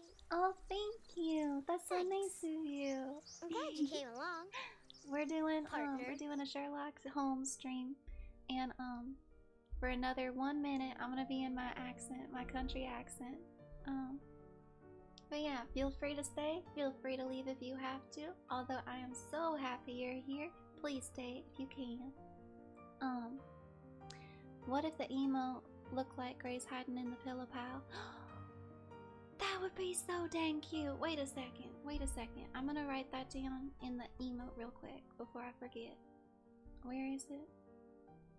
Where in the world are my emotes? Where's my emote folder? Control open.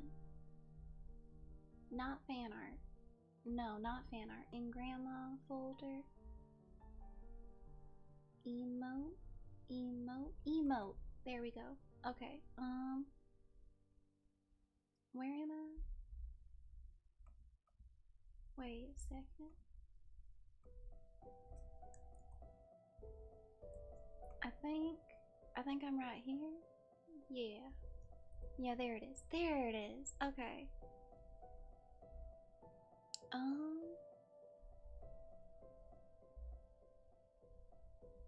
Oh, I should probably show y'all what I'm doing. Here. Change. MediBang. There we go. Okay.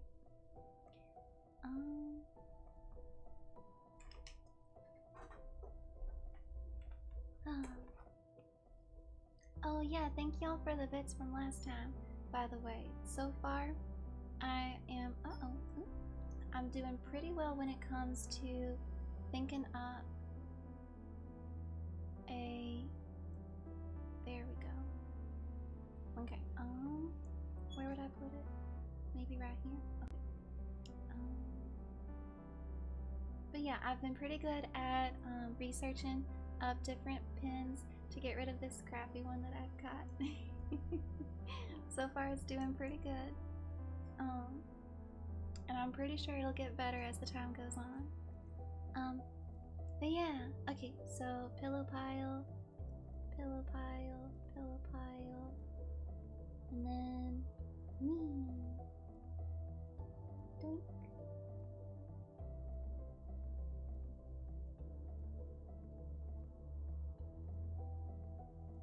Yay. And whoop.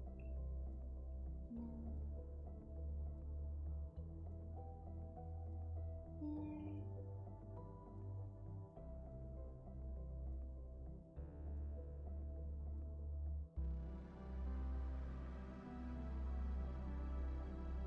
And then maybe like my hands can be like that.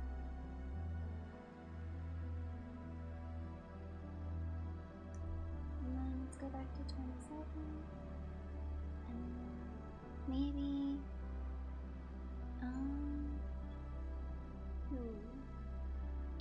maybe I'll put, I don't know, maybe I'll put like one of the pillows on my face. Like oh, we don't get to see the little frog one too often. Maybe I'll put the frog on top.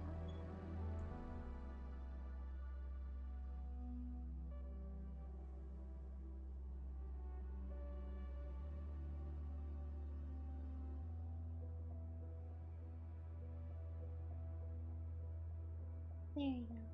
Although maybe I should make my ears a little bit. Maybe I'll exaggerate them a little bit so that way they stand out a little bit more. I know that readability when it comes to emotes is important since they get so tiny. And they can't find me. I think that'll be a good one for fan art to promote the emotes. I can just imagine Ignis being fed up with my bullshit. Uh-oh. There we go. And then this can be like the like a clerk or like fun. Yeah, I think we'll do like clerk slash fun. There you go. Okay. Alright. Back to our wonderful world. Oh, hello? Oh no, one of the one of the tape pieces came off of my pen from my sweaty palm. I'm gonna take my jacket off 1 second.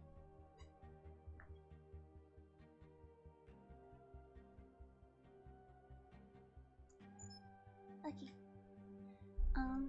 Where am I? There I am. Okay, and then don't forget to save. Control save. Control save. There we go. Okay. It was followed by a protestation of innocence. Coming on top of such a damning series of events, it was at least a most suspicious remark.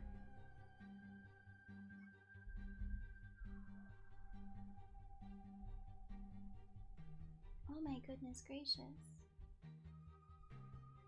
We still have 16 pages on this. That's okay, we can do it. Uh-oh, I'm sorry. My bad. Okay. On the contrary, it is the brightest rift in which I can at present see in the clouds.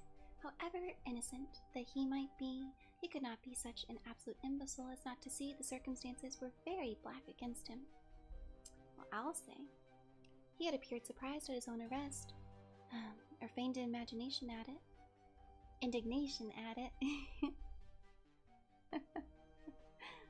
Oh man. Had he appeared surprised at his own arrest or feigned indignation at it, I would have looked upon him slightly suspicious. Because such surprise or anger would only be natural under the circumstances, and yet might appear to be the best policy for a scheming man. His frank acceptance of the situation marks him as either an innocent man or a man of considerable self-restraint. As to his remark about his deserts, it was also not unnatural if you considered that he stood beside the dead body of his father, and there's no doubt that he had that very day so far forgotten his filial duty as to bandy words with him, and even according to the little girl, to raise his hand as if to strike him. His self-reproach and contrition, which are displayed in his remark, appear to me the signs of a healthy mind rather than a guilty one. You want to see an old edit? I would love to see an old edit of Ignis, my favorite IT guy. I'm sure he looks absolutely dashing, if a little crazy.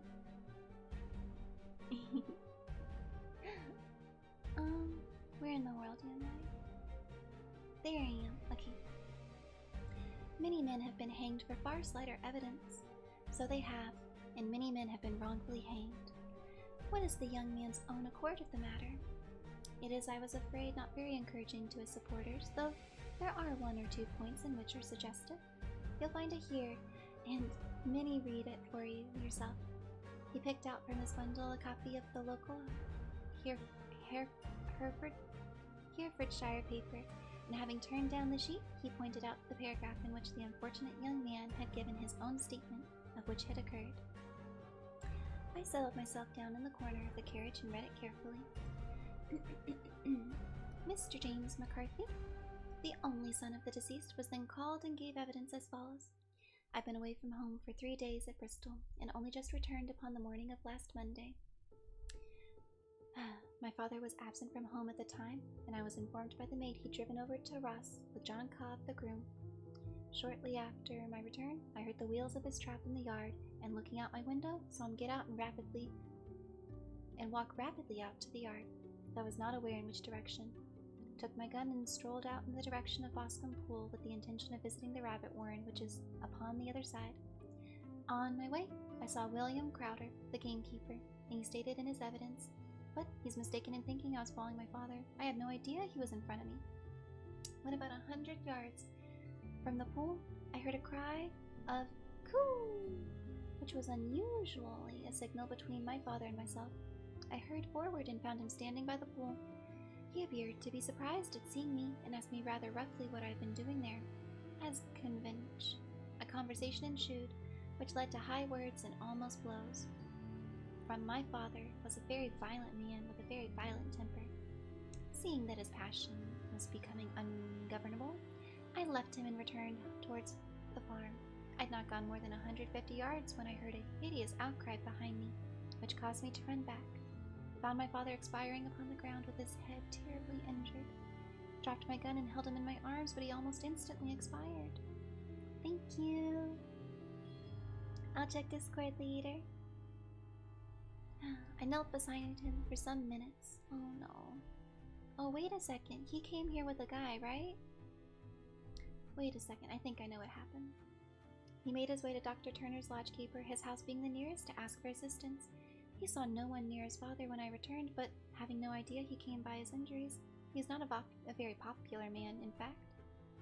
But he had, as far as I had known, no active enemies. I know nothing further on the matter. The coroner. Did your father make any statement to you before he died?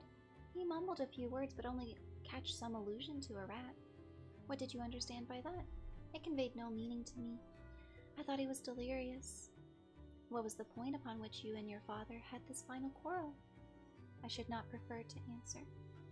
I'm afraid I must press it. It is really impossible for me to tell you. I can assure you it had nothing to do with the sad tragedy, the sad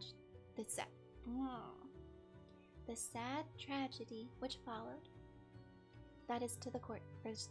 Oh my gosh.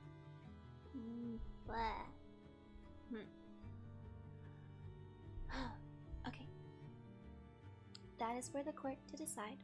I need not point out to you that your refusal to answer will prejudice your case considerably in any further proceedings which may arise. I must still refuse. Oh, hello.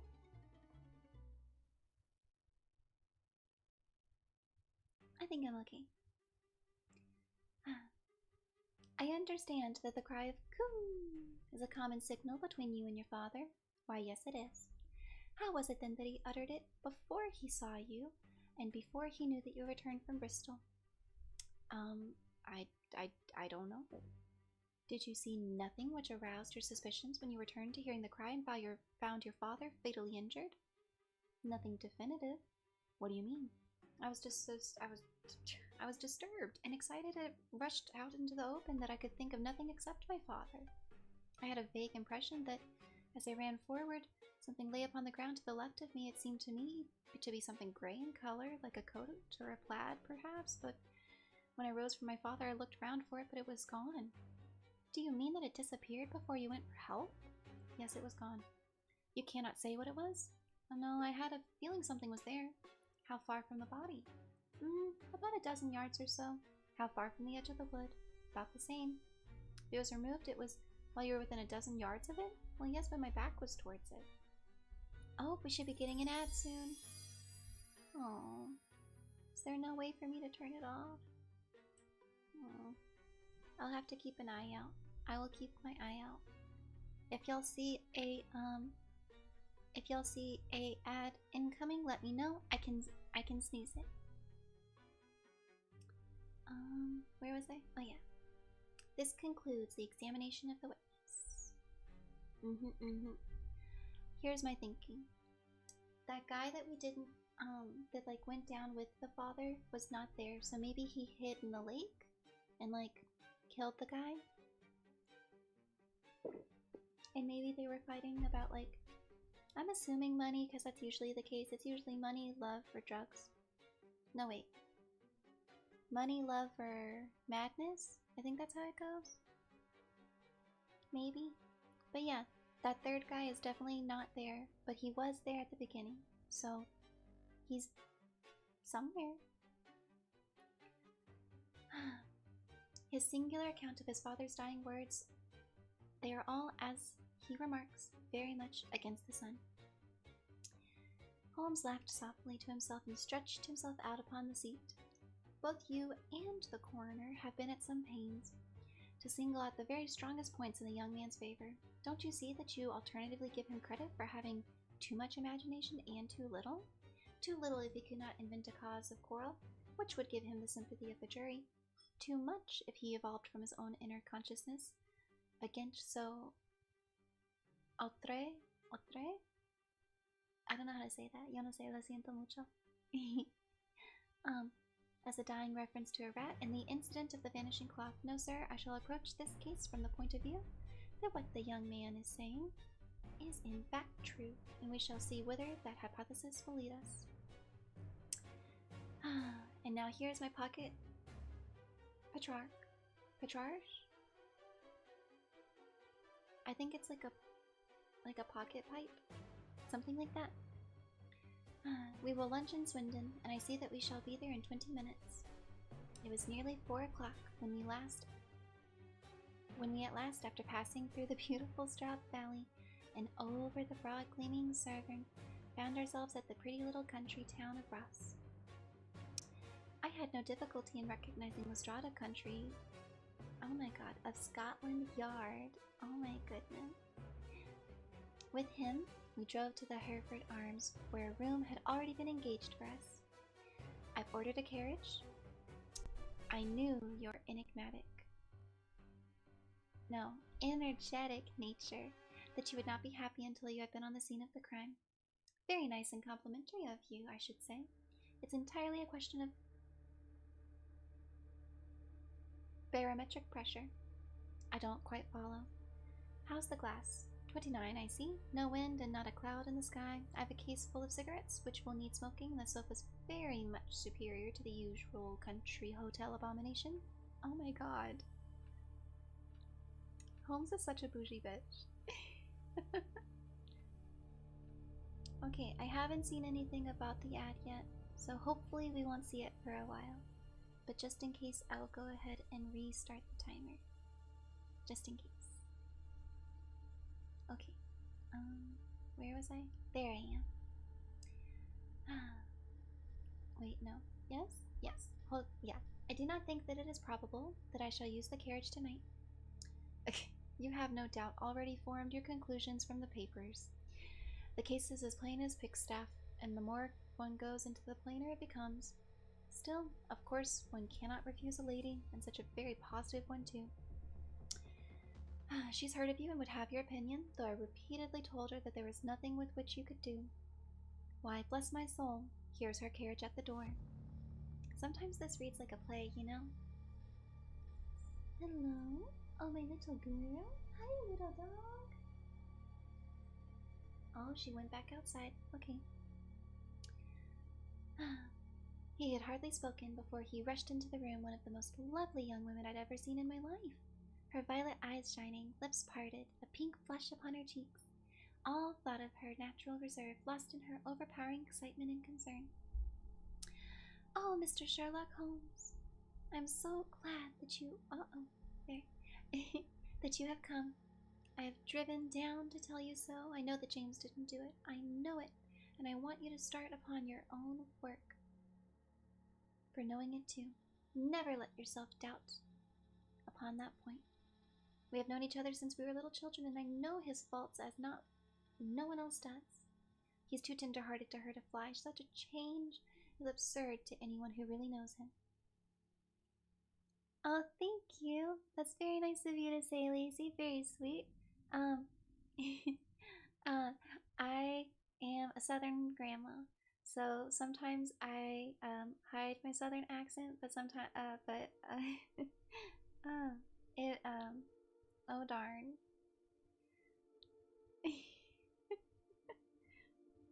Oh, if Ignis could see me fumble taking a compliment now, oh, I would never hear the end of it. But thank you so much, you're so sweet. Oh, I should probably drink some water. Here we go. Well, I'm a teacher, so sometimes I have to make sure that I use a proper inflection so that my kids don't end up sounding like, you know, like a bunch of country, kiddos. I also teach the Spanish class, so sometimes I have to make sure that I'm very careful that, I speak very clearly so they can understand me well. Because they have it really rough. They have to translate and learn math and science all at the same time, so at least I've gotten better at speaking Spanish for them. Oh yeah. I hope we may clear him, Miss Turner. You may rely upon my doing all that I can. But you have read the evidence. You've formed some conclusion, surely. Do you not see some loophole, some flaw? Do you not yourself think that he is innocent? I think it's very probable. Yeah. There now, you hear? He gives me hope. Lestrade shakes his shoulders. I'm afraid that my colleague has been a little quick in informing his conclusions. But he's right. Oh, I know he's right. James never did it. And about his quarrel with his father, I am sure the reason why he would not speak about it, as the coroner, was because I was concerned in it. In what way? It's no time for me to hide anything. James and his father had many disagreements about me. Mr. McCarthy was very anxious that there should be a marriage between us. James and I have always loved each other as brother and sister, but of course he's young and seen very little of life, and yet, well, he naturally did not wish to do anything like that. So there are quarrels, and this I am sure was one of them. And your father? What is his was he in favor of such a union? I'm quite interested myself. I feel like the two of them are like little love bugs. Okay. He was averse to it as well. No one but Mr. McCarthy was in favor of it. A blush warmed over her fresh face. Thank you for this information. May I see your father if I can? May I see your father if I call tomorrow? I'm afraid the doctor won't allow it. Why, the doctor? Yes, have you not heard? Poor father's been never been strong for years.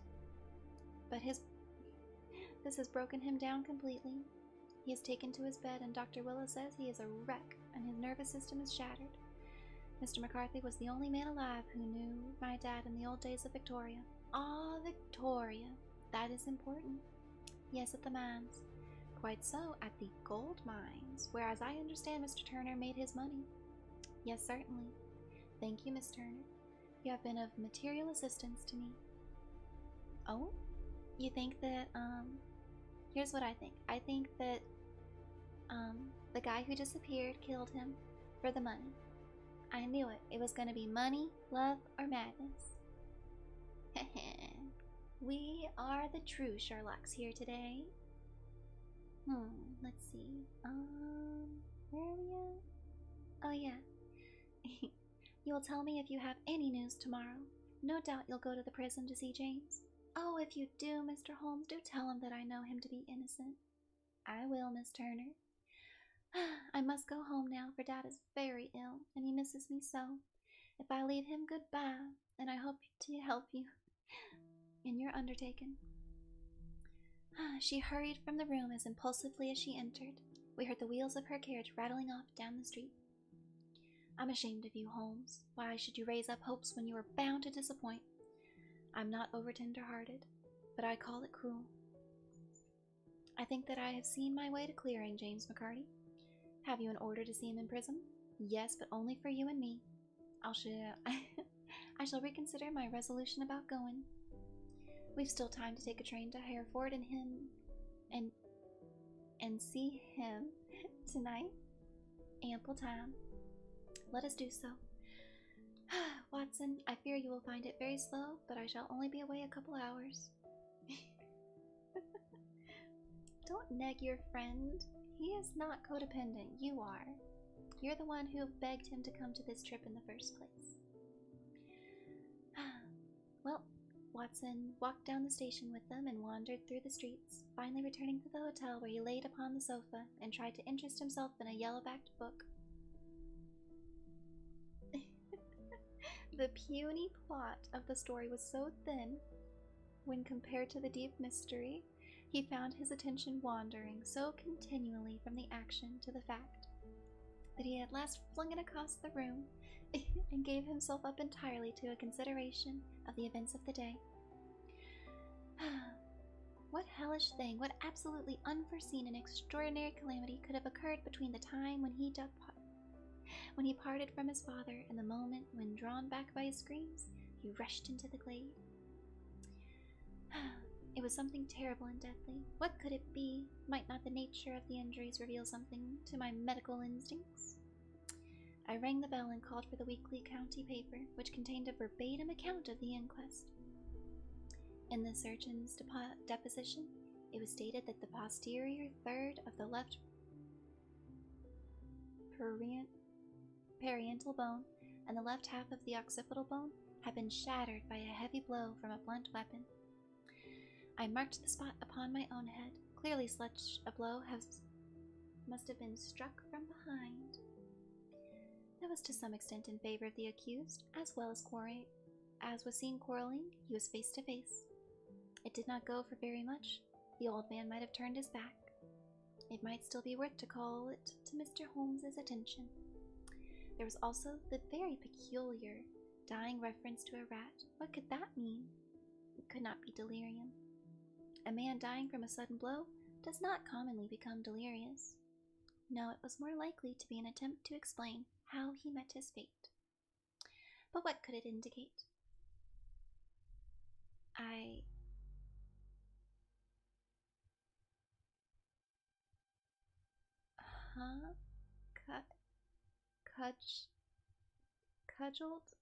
Cajoled?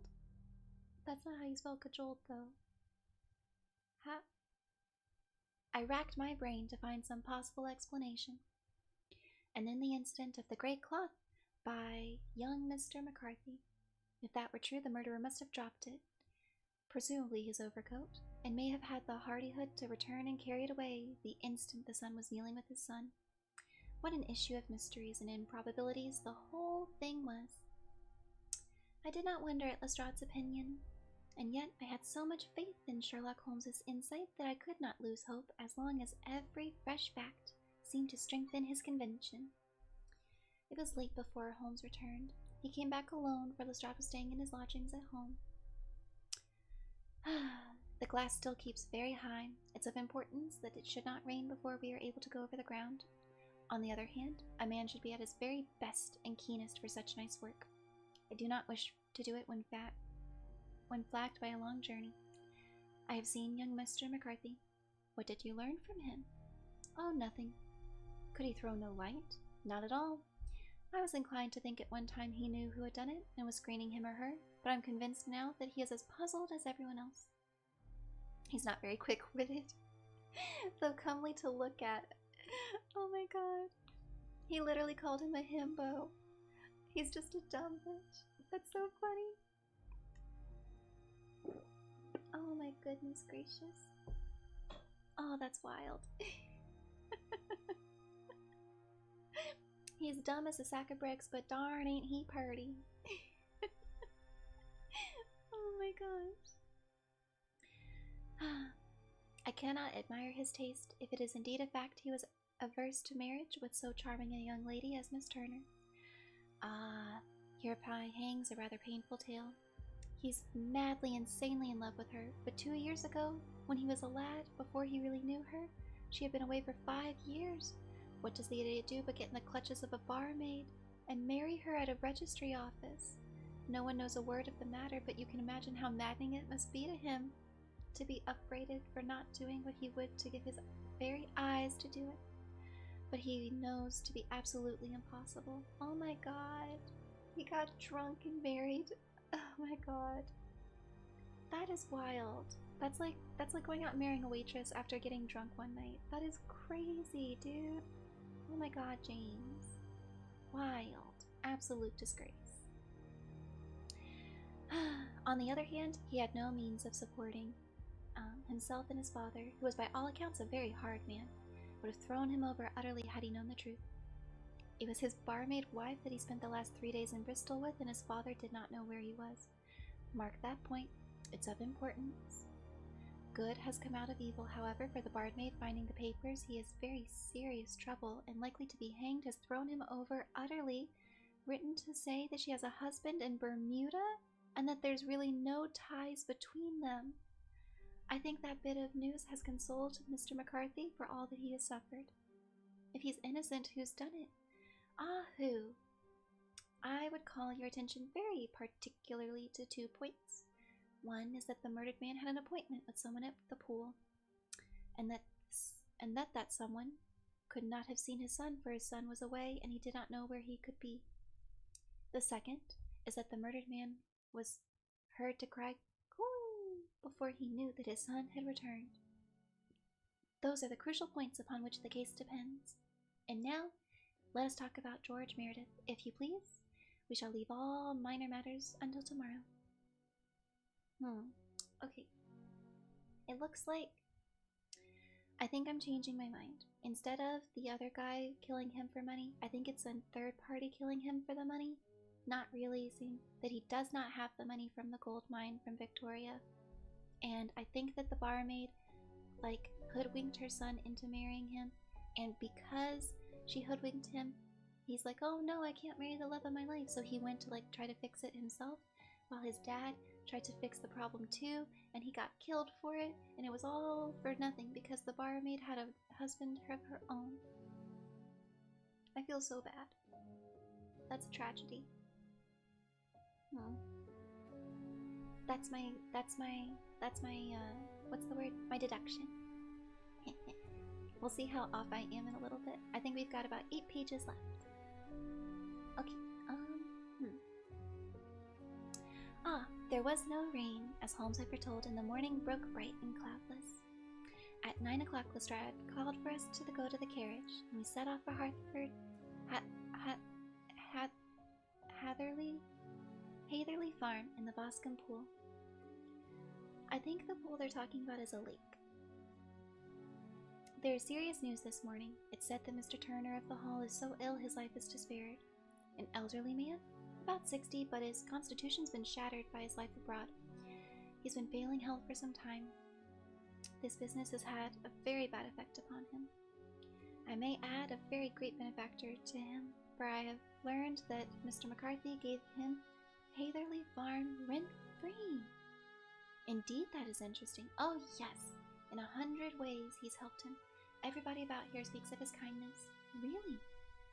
Doesn't that strike you as singularly odd that this Mr. McCarthy, who appears to have little of his own, has been under such obligations to Turner, who still talks of marrying a son to Turner's daughter, who is presumably heiress to the estate, and that in such a very cocksure manner, as if it were merely a case of a proposal and all else would follow?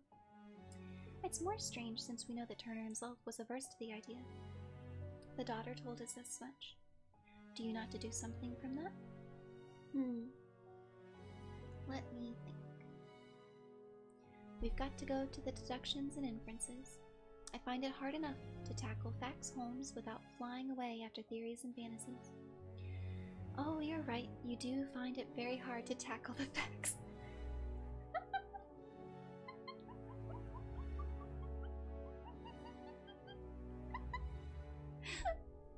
Oh my goodness. I can't believe this man. He really out here saying, you're too stupid to get it, so I'm not gonna bother trying to explain it. Oh my goodness.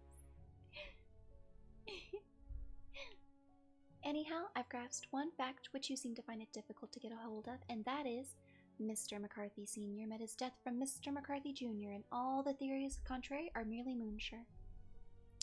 Well, moonshine is a... oh wait, our moonshine.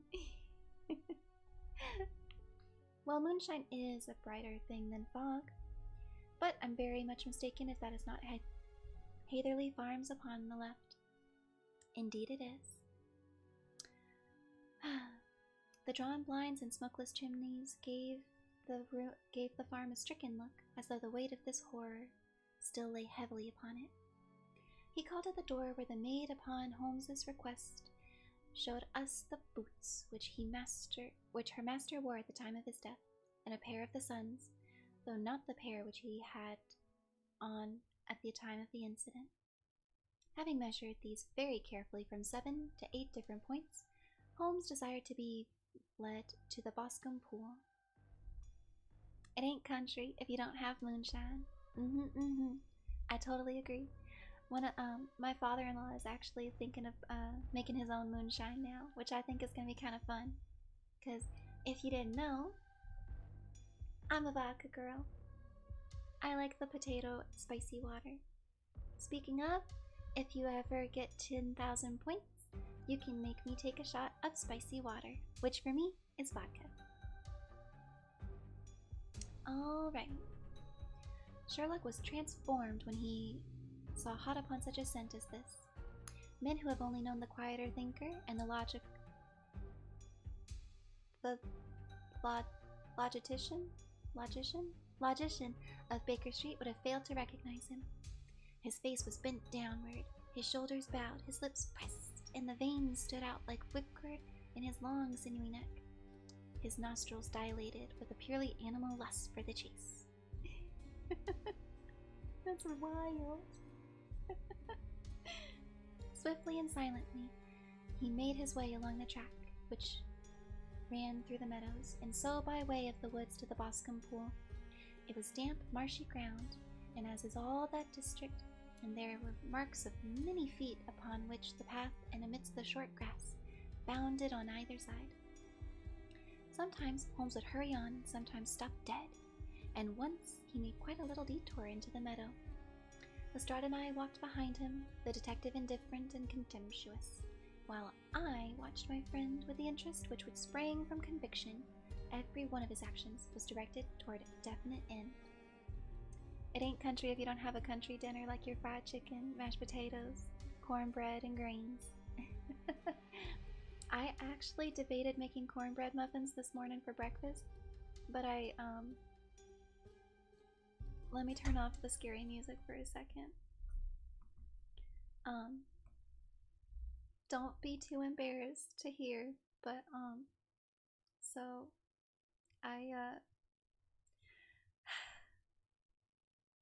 I'm ashamed to admit my cornbread mix was from 2016.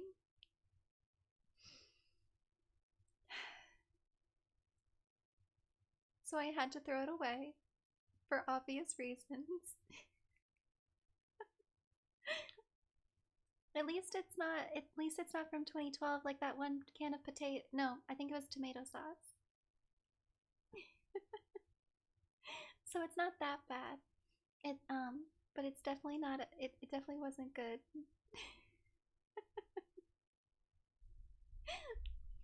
Okay. I think that's enough embarrassing myself. Uh-oh. Wrong way. Maybe this way? And then where am I? Where's my? There I am. Yoink. Okay. The best cornbread you ever had came from a place you don't know where your mother got it. She was driving down the road one day and picked it up some dinner real quick, and the cornbread had corn in it. It was the best cornbread ever. Yeah, I like making cornbread with cornmeal, and I use brown sugar sometimes if I want it to be sweet for muffins, but usually I just bake it with chicken grease. Like after cooking, usually after cooking like chicken quarters or something. But yeah, I love using animal fat whenever I cook things that are like a savory sweet treat. Like pancakes. Pancakes taste so good with bacon grease made instead of butter. Oh my goodness. But they're so bad for you. Oh man. Where was I? Oh yeah. The Boscombe Pool, which was a little reed grit sheet of water some 50 yards across, lay situated at the boundary between Hatherley Farm and private park of the wealthy Mr. Turner. Above the woods which lined upon the farther side, we could see the red jutting pinnacles which marked the site of the rich landowner's dwelling.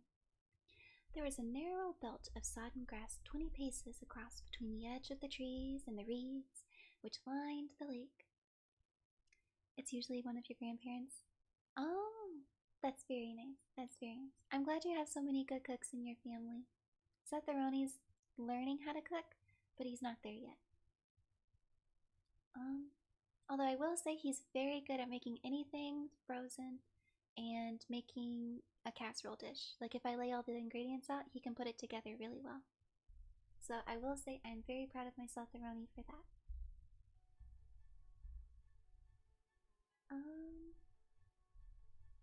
Let's see. Anything else? I think we're good. Yes, we're good. Okay. And back to music. Alright. He ran around like a dog, picking up a scent and turned upon our companion. What did you go into the pool for? I fished about with a rake. I thought there might be some weapon or other trace, but how on earth? Oh, tut tut, I have no time. That left foot of yours, with its inward twist, is all over the place. A mole could trace it, and there's vanishes among the reeds. Oh, how simple it would have been had I been here before they came like a herd of buffalo and wallowed all over it. Here's where the party with the lodge keeper came, and they've covered all tracks for 6 or 8 feet around the body. There are 3 separate tracks of the same feet. These are young These are young Mr. McCarthy's feet. Twice he was walking, and once he ran swiftly, so that the soles are deeply marked and the heels hardly visible. That bears out his story. He ran when he saw his father to the ground. Then, here are the father's feet as he paced up and down. What is this then? It's the butt end of the gun that the son stood listening. And this, aha! What have we here? Tiptoes, tiptoes, square, 2. Quite unusual boots. Oh, you can cook, it's just that your family is weary about it. Could never be as weary as my dad after I melted the microwave. I don't think I was allowed to use the microwave for like a week after that. But you know, I knew my mistake, so he let me have it after. I think it was about a week. I was like grounded from the microwave. I also had to help pick out a new one. I didn't have to pay for it though, even though I really wanted to. I really like paying people back whenever I break things. I think it's only fair, but my dad wouldn't have it. He only let me pick it out. So I tried to find one that had a good discount. Oh yeah, so the boots are square and quite unusual. Well, here they come, and here they go, and here they come again. Of course, that was for the cloak. Now, where did they come from? He ran up and down, sometimes losing, sometimes finding the track, until we were well within the edge of the wood, under the shadow of a great beech, the largest tree in the neighborhood. Holmes traced his way to the farther side of this and laid down once more upon his face, with a little cry of satisfaction. For a long time he remained there, turning over the leaves and dried sticks, gathered up what seemed to be dust into an envelope, and examined with his lens not only the ground, but even the bark of the tree. A jagged stone was lying among the moss, and this also he carefully examined and retained. He followed a pathway through the woods until he came to the high road where all traces had been lost. It's been a case of considerable interest. I fancy that this grey house on the right must be the lodge. I think that I will go in and have a word with Morin, and perhaps write a little note. Having done that, we may drive back to our luncheon. You may walk to the cab, and I shall be with you presently. It was about 10 minutes before we regained our cab and drove back into Ross, Holmes still carrying with him the stone which he picked up in the wood. This may interest you, Lestrade. The murder was done with it. I see no marks. There are none. How do you know, then? The grass was growing under it. It only lain there a few days. There was no sign of a place whence it had been taken. It corresponds with the injuries, and there's no sign of any other weapon. The murderer? Tall man, left-handed, limps with the right leg, wears thick-soled shoe, boots, and a grey cloak.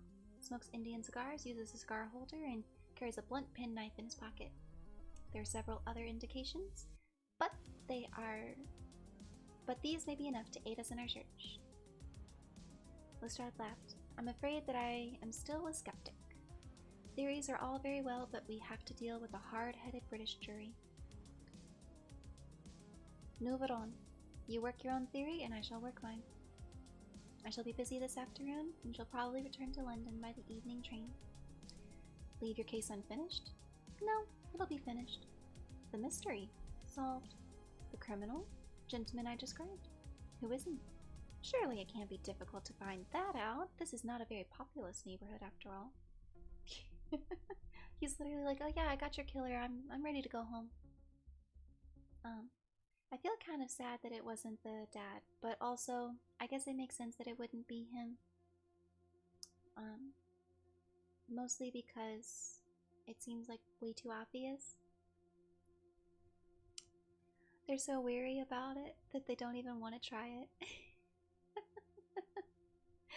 Well, I would say that you can try my chick kitchen, but we don't live anywhere near each other. So, nope. You can try a virtual kitchen. We can do a cooking game together. Let's see. Lestrade shrugged his shoulder. Blah. Oh. Lestrade shrugged. Oh my god. Lestrade shrugged his shoulders. I'm a practical man, and I really cannot undertake to go about the country looking for a left-handed gentleman with a game leg. I've become the laughingstock of Scotland Yard. All right, I've given you the chance. Here are your lodgings. Goodbye.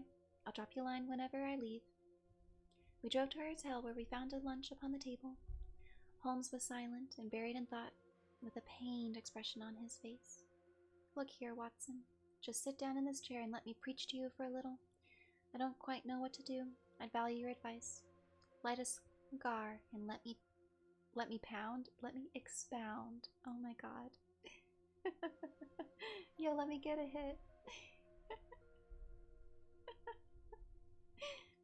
Pray do so.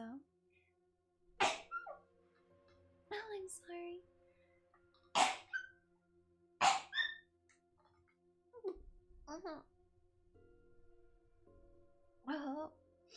Oh, my shinesses. Oh, I'm okay. I'm okay. Salut. Excuse me.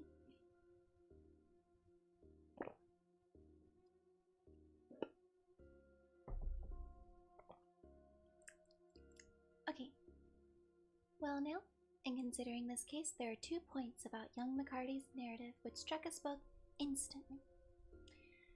One was the fact that his father should, according to his cry of "Coon" before seeing him. The other was his singular dying reference to a rat. He mumbled several words, you understand, but that was all that was caught by the son's ear. Now, from this double point, our research must commence. We'll begin it by presuming that what the lad said is absolutely true. What of this "Coon" then? Well, obviously it could not have been meant for the son. The son, as far as he knew, was in Bristol. But "Coon" is a distinctly Australian cry, and one which is used by Australians. There is a strong presumption that the person whom McCarthy expected to meet him at the pool was someone who had been in Australia. What of the rat then? Well, he unfolded a paper from his pocket and flattened it out. This is a map of Colony of Victoria. I wired to Bristol for it last night. What do you read? A rat. And now, he raised his hand. Ballarat. Quite so. That is the word the man uttered, and of which his son only caught the last syllables. He was trying to utter the name of his murderer, and so of Ballarat. It's wonderful. It's obvious. And now you see, I've narrowed the field down considerably. The possession of a grey garment was a third point which, granting the son's statement to be correct, was a certainty. We have come now to a mere vagueness to the definitive conception of an Australian from Ballarat with a grey coat. Oh, certainly. And one who is at home in the district where the pool can only be approached by the farm or by the estate, where strangers could hardly wander. Quite so. Now comes our expedition of today. By an examination of the ground, I gained the trifling details which I gave to that imbecile Lestrade.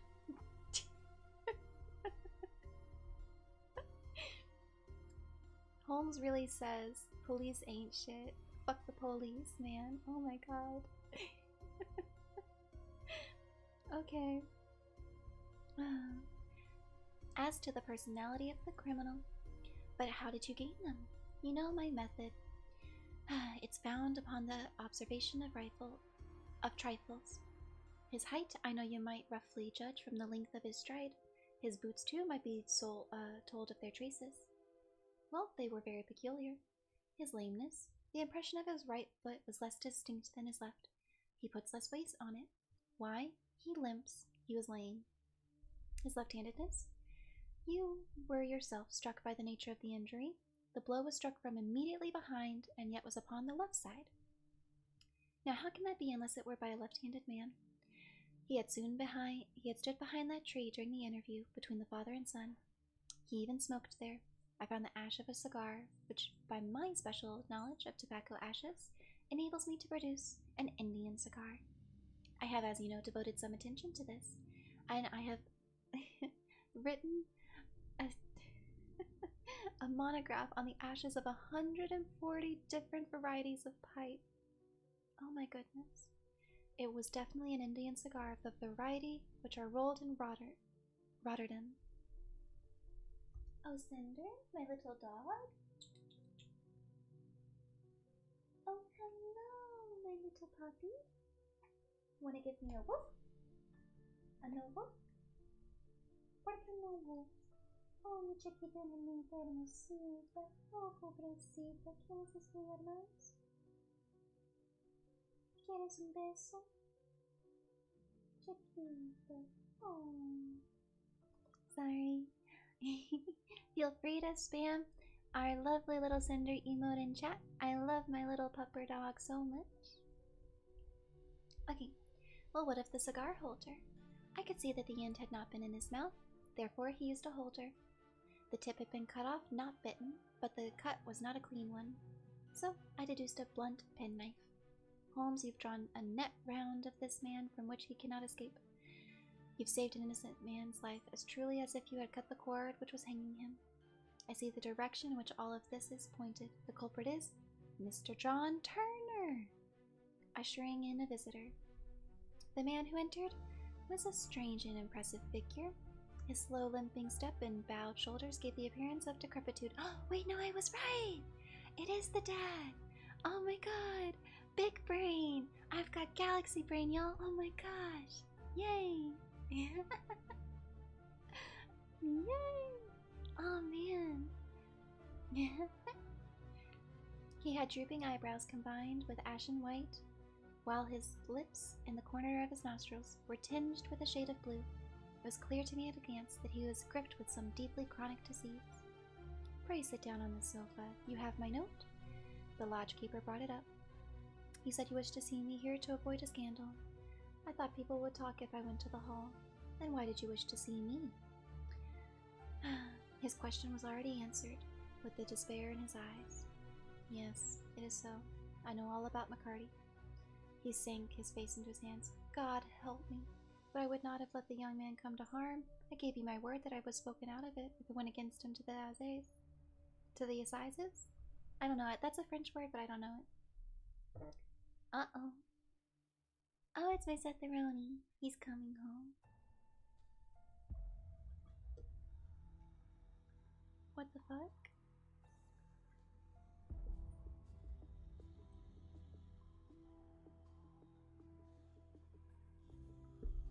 I love my man, but he's so crazy.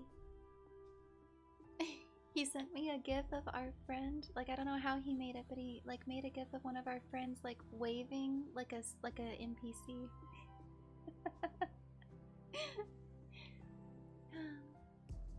Back to the murder, where we catch the criminal. I'm glad to hear you say so. I would have spoken now had it not been for my dear girl. It would have broken her heart. It will break her heart when she hears I'm arrested. It may not come to that. What? I'm no official agent. I understand it was your daughter who required my presence here. I'm acting in her interests. Young McCarthy must be got off, however. I'm a dying man. I've had diabetes for years. My doctor says it's a question of whether I shall live a month. I'd rather die under my own roof than in a gallows. Just tell us the truth. I shall jot down the facts. You'll sign it, and Watson here can witness it. I can produce your confession at the last extremity to save young McCarthy. I promise you I shall not use it unless it is absolutely needed. It is as well. It is a question of whether I shall live to the essays, so it's a matter little to me. But I should wish to spare Alice the shock. And now we'll make the thing clear to you. It's been a long time in the making, but I will not be making the long... but it will not be long to tell. You didn't know this dead man McCarthy? He was devil incarnate. I tell you that. God keep you out of the clutches of such a man as he. His grip had been upon me these 20 years, and he has blasted my life. I'll tell you first how I came to be in his power. It was the early 60s in the diggings. I was a young chap then, hot-blooded and reckless, and ready to turn my hand at anything. took to the brush and in a word became what you would call over here a highway robber.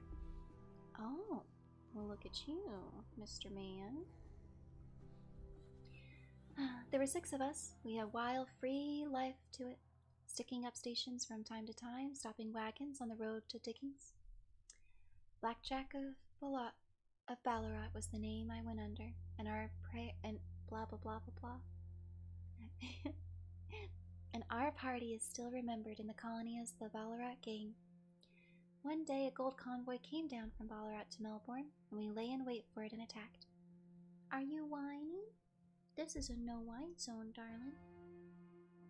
Little Cinder? Ah, she's taking a nap. Ah, there I am.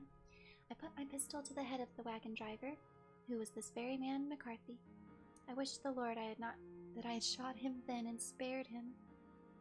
I did, though I saw his wicked little eyes fixed on my face, as though to remember every feature.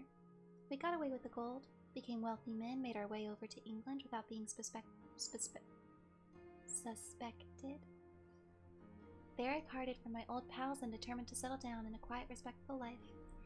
I bought this estate, which chanced to be in the market, and I set myself to do a little good with my money to make up for the fact that I had earned it in such a harsh way. I married too, and though my wife died young, she left me my dear little girl, my dear little darling Alice. Even when she was just a baby, her wee little hand seemed to lead me down the right path as nothing else I've ever done. In a word, I turned over a new leaf and did my best to make up for the past. All was going well, until McCarthy laid his grip upon me. I had gone down to town about an investment. I met him in Regent Street, with hardy coat to his back, or a boot to his foot. Here we are, Jack, he says. Well, we'll be as good as a family to you. There's 2 of us, me and my son, and you can have the keeping of us. If you don't, it's a fine, law-abiding country in England. There's always a policeman within hail. Well, down they came to the West Country. There was no shaking them off, and there they had lived rent-free on my best land ever since. There was no rest for me, no peace, no forgetfulness. Turn when I would, there was his cunning, grinning face at my elbow. Oh, poor guy. It grew worse as Alice grew older. Whatever he wanted he must have had, and whatever it is that I gave him, without question, be it land, money, houses, until at last he asked a thing which I could not give him. He asked for Alice. Oh, the poor darling! Oh. His son, you see, had grown up, and so had my girl, and I was known to be in weak health. It seemed a fine stroke to him that his lad should step into the whole property. But there I was firm. I would not have his cursed stock mixed with mine. Not that I had any dislike for the boy, but his blood was in him, and that was enough. I stood firm. McCarthy threatened. I braved him to do his worst. We were to meet at a pool midway between our houses to talk it over. When I went down there, I found him talking with his son, so I smoked a cigar and waited behind a tree. But as I listened to him, all that was black and bitter in me seemed to come upmost. He was urging his son to marry my daughter with as little regard for what she might think if she were a slut from the streets. Oh my God. Oh, poor Alice. Oh. Oh no. Could I not snap the bond? I was already a dying and desperate man. Though clear of mind and fairly strong of limb, I knew my own fate was sealed. But my memory and my girl both could be saved if I could but silence that foul tongue. I did it, Mr. Holmes. I would do it again, deeply as I have sinned. I've led a life of martyrdom to atone for it, but that's my girl. She should never be entangled with the same meshes which have held me more than I could force. I struck him down with no more compunction than if he had been some foul and venomous beast. His cry brought back his son, but I had gained the cover of the wood, though I had forced to go back to fetch the coat I had dropped in my flight. That's the true story, gentlemen, of all that had occurred.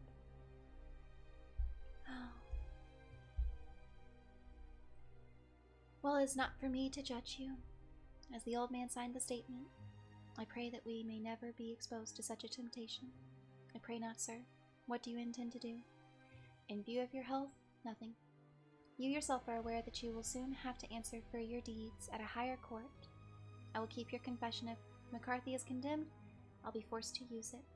If not, it shall never be seen by mortal eyes, and your secret, whether you be alive or dead, shall be safely kept with us.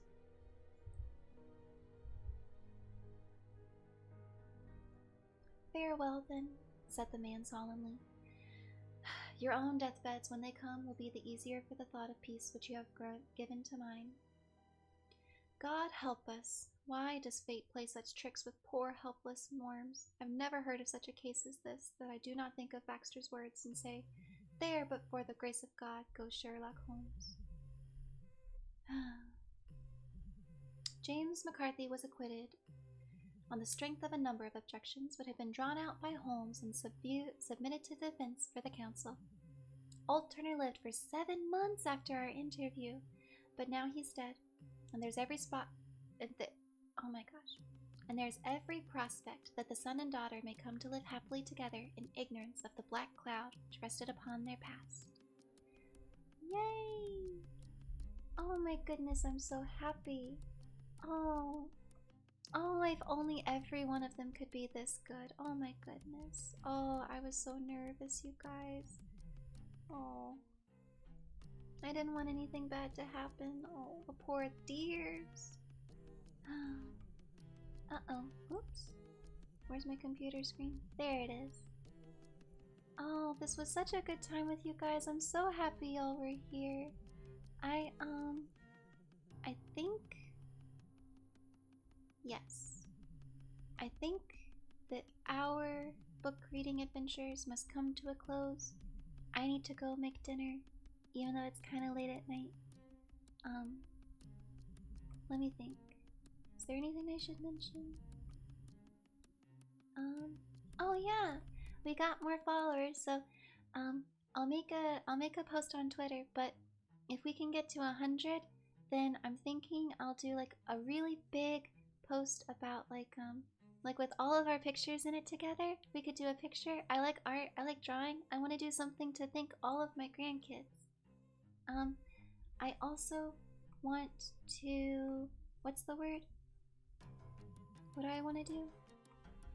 Oh, I want to raid into Rosie Posey. Hermes is doing a bunch of different things right now. Right now she's doing a collab with a bunch of people playing a party game. I think that could be fun while I cook. What's happening? Oh, I'm going to skedaddle to cook dinner before I get too hungry. And I think, let me think. What am I trying to say?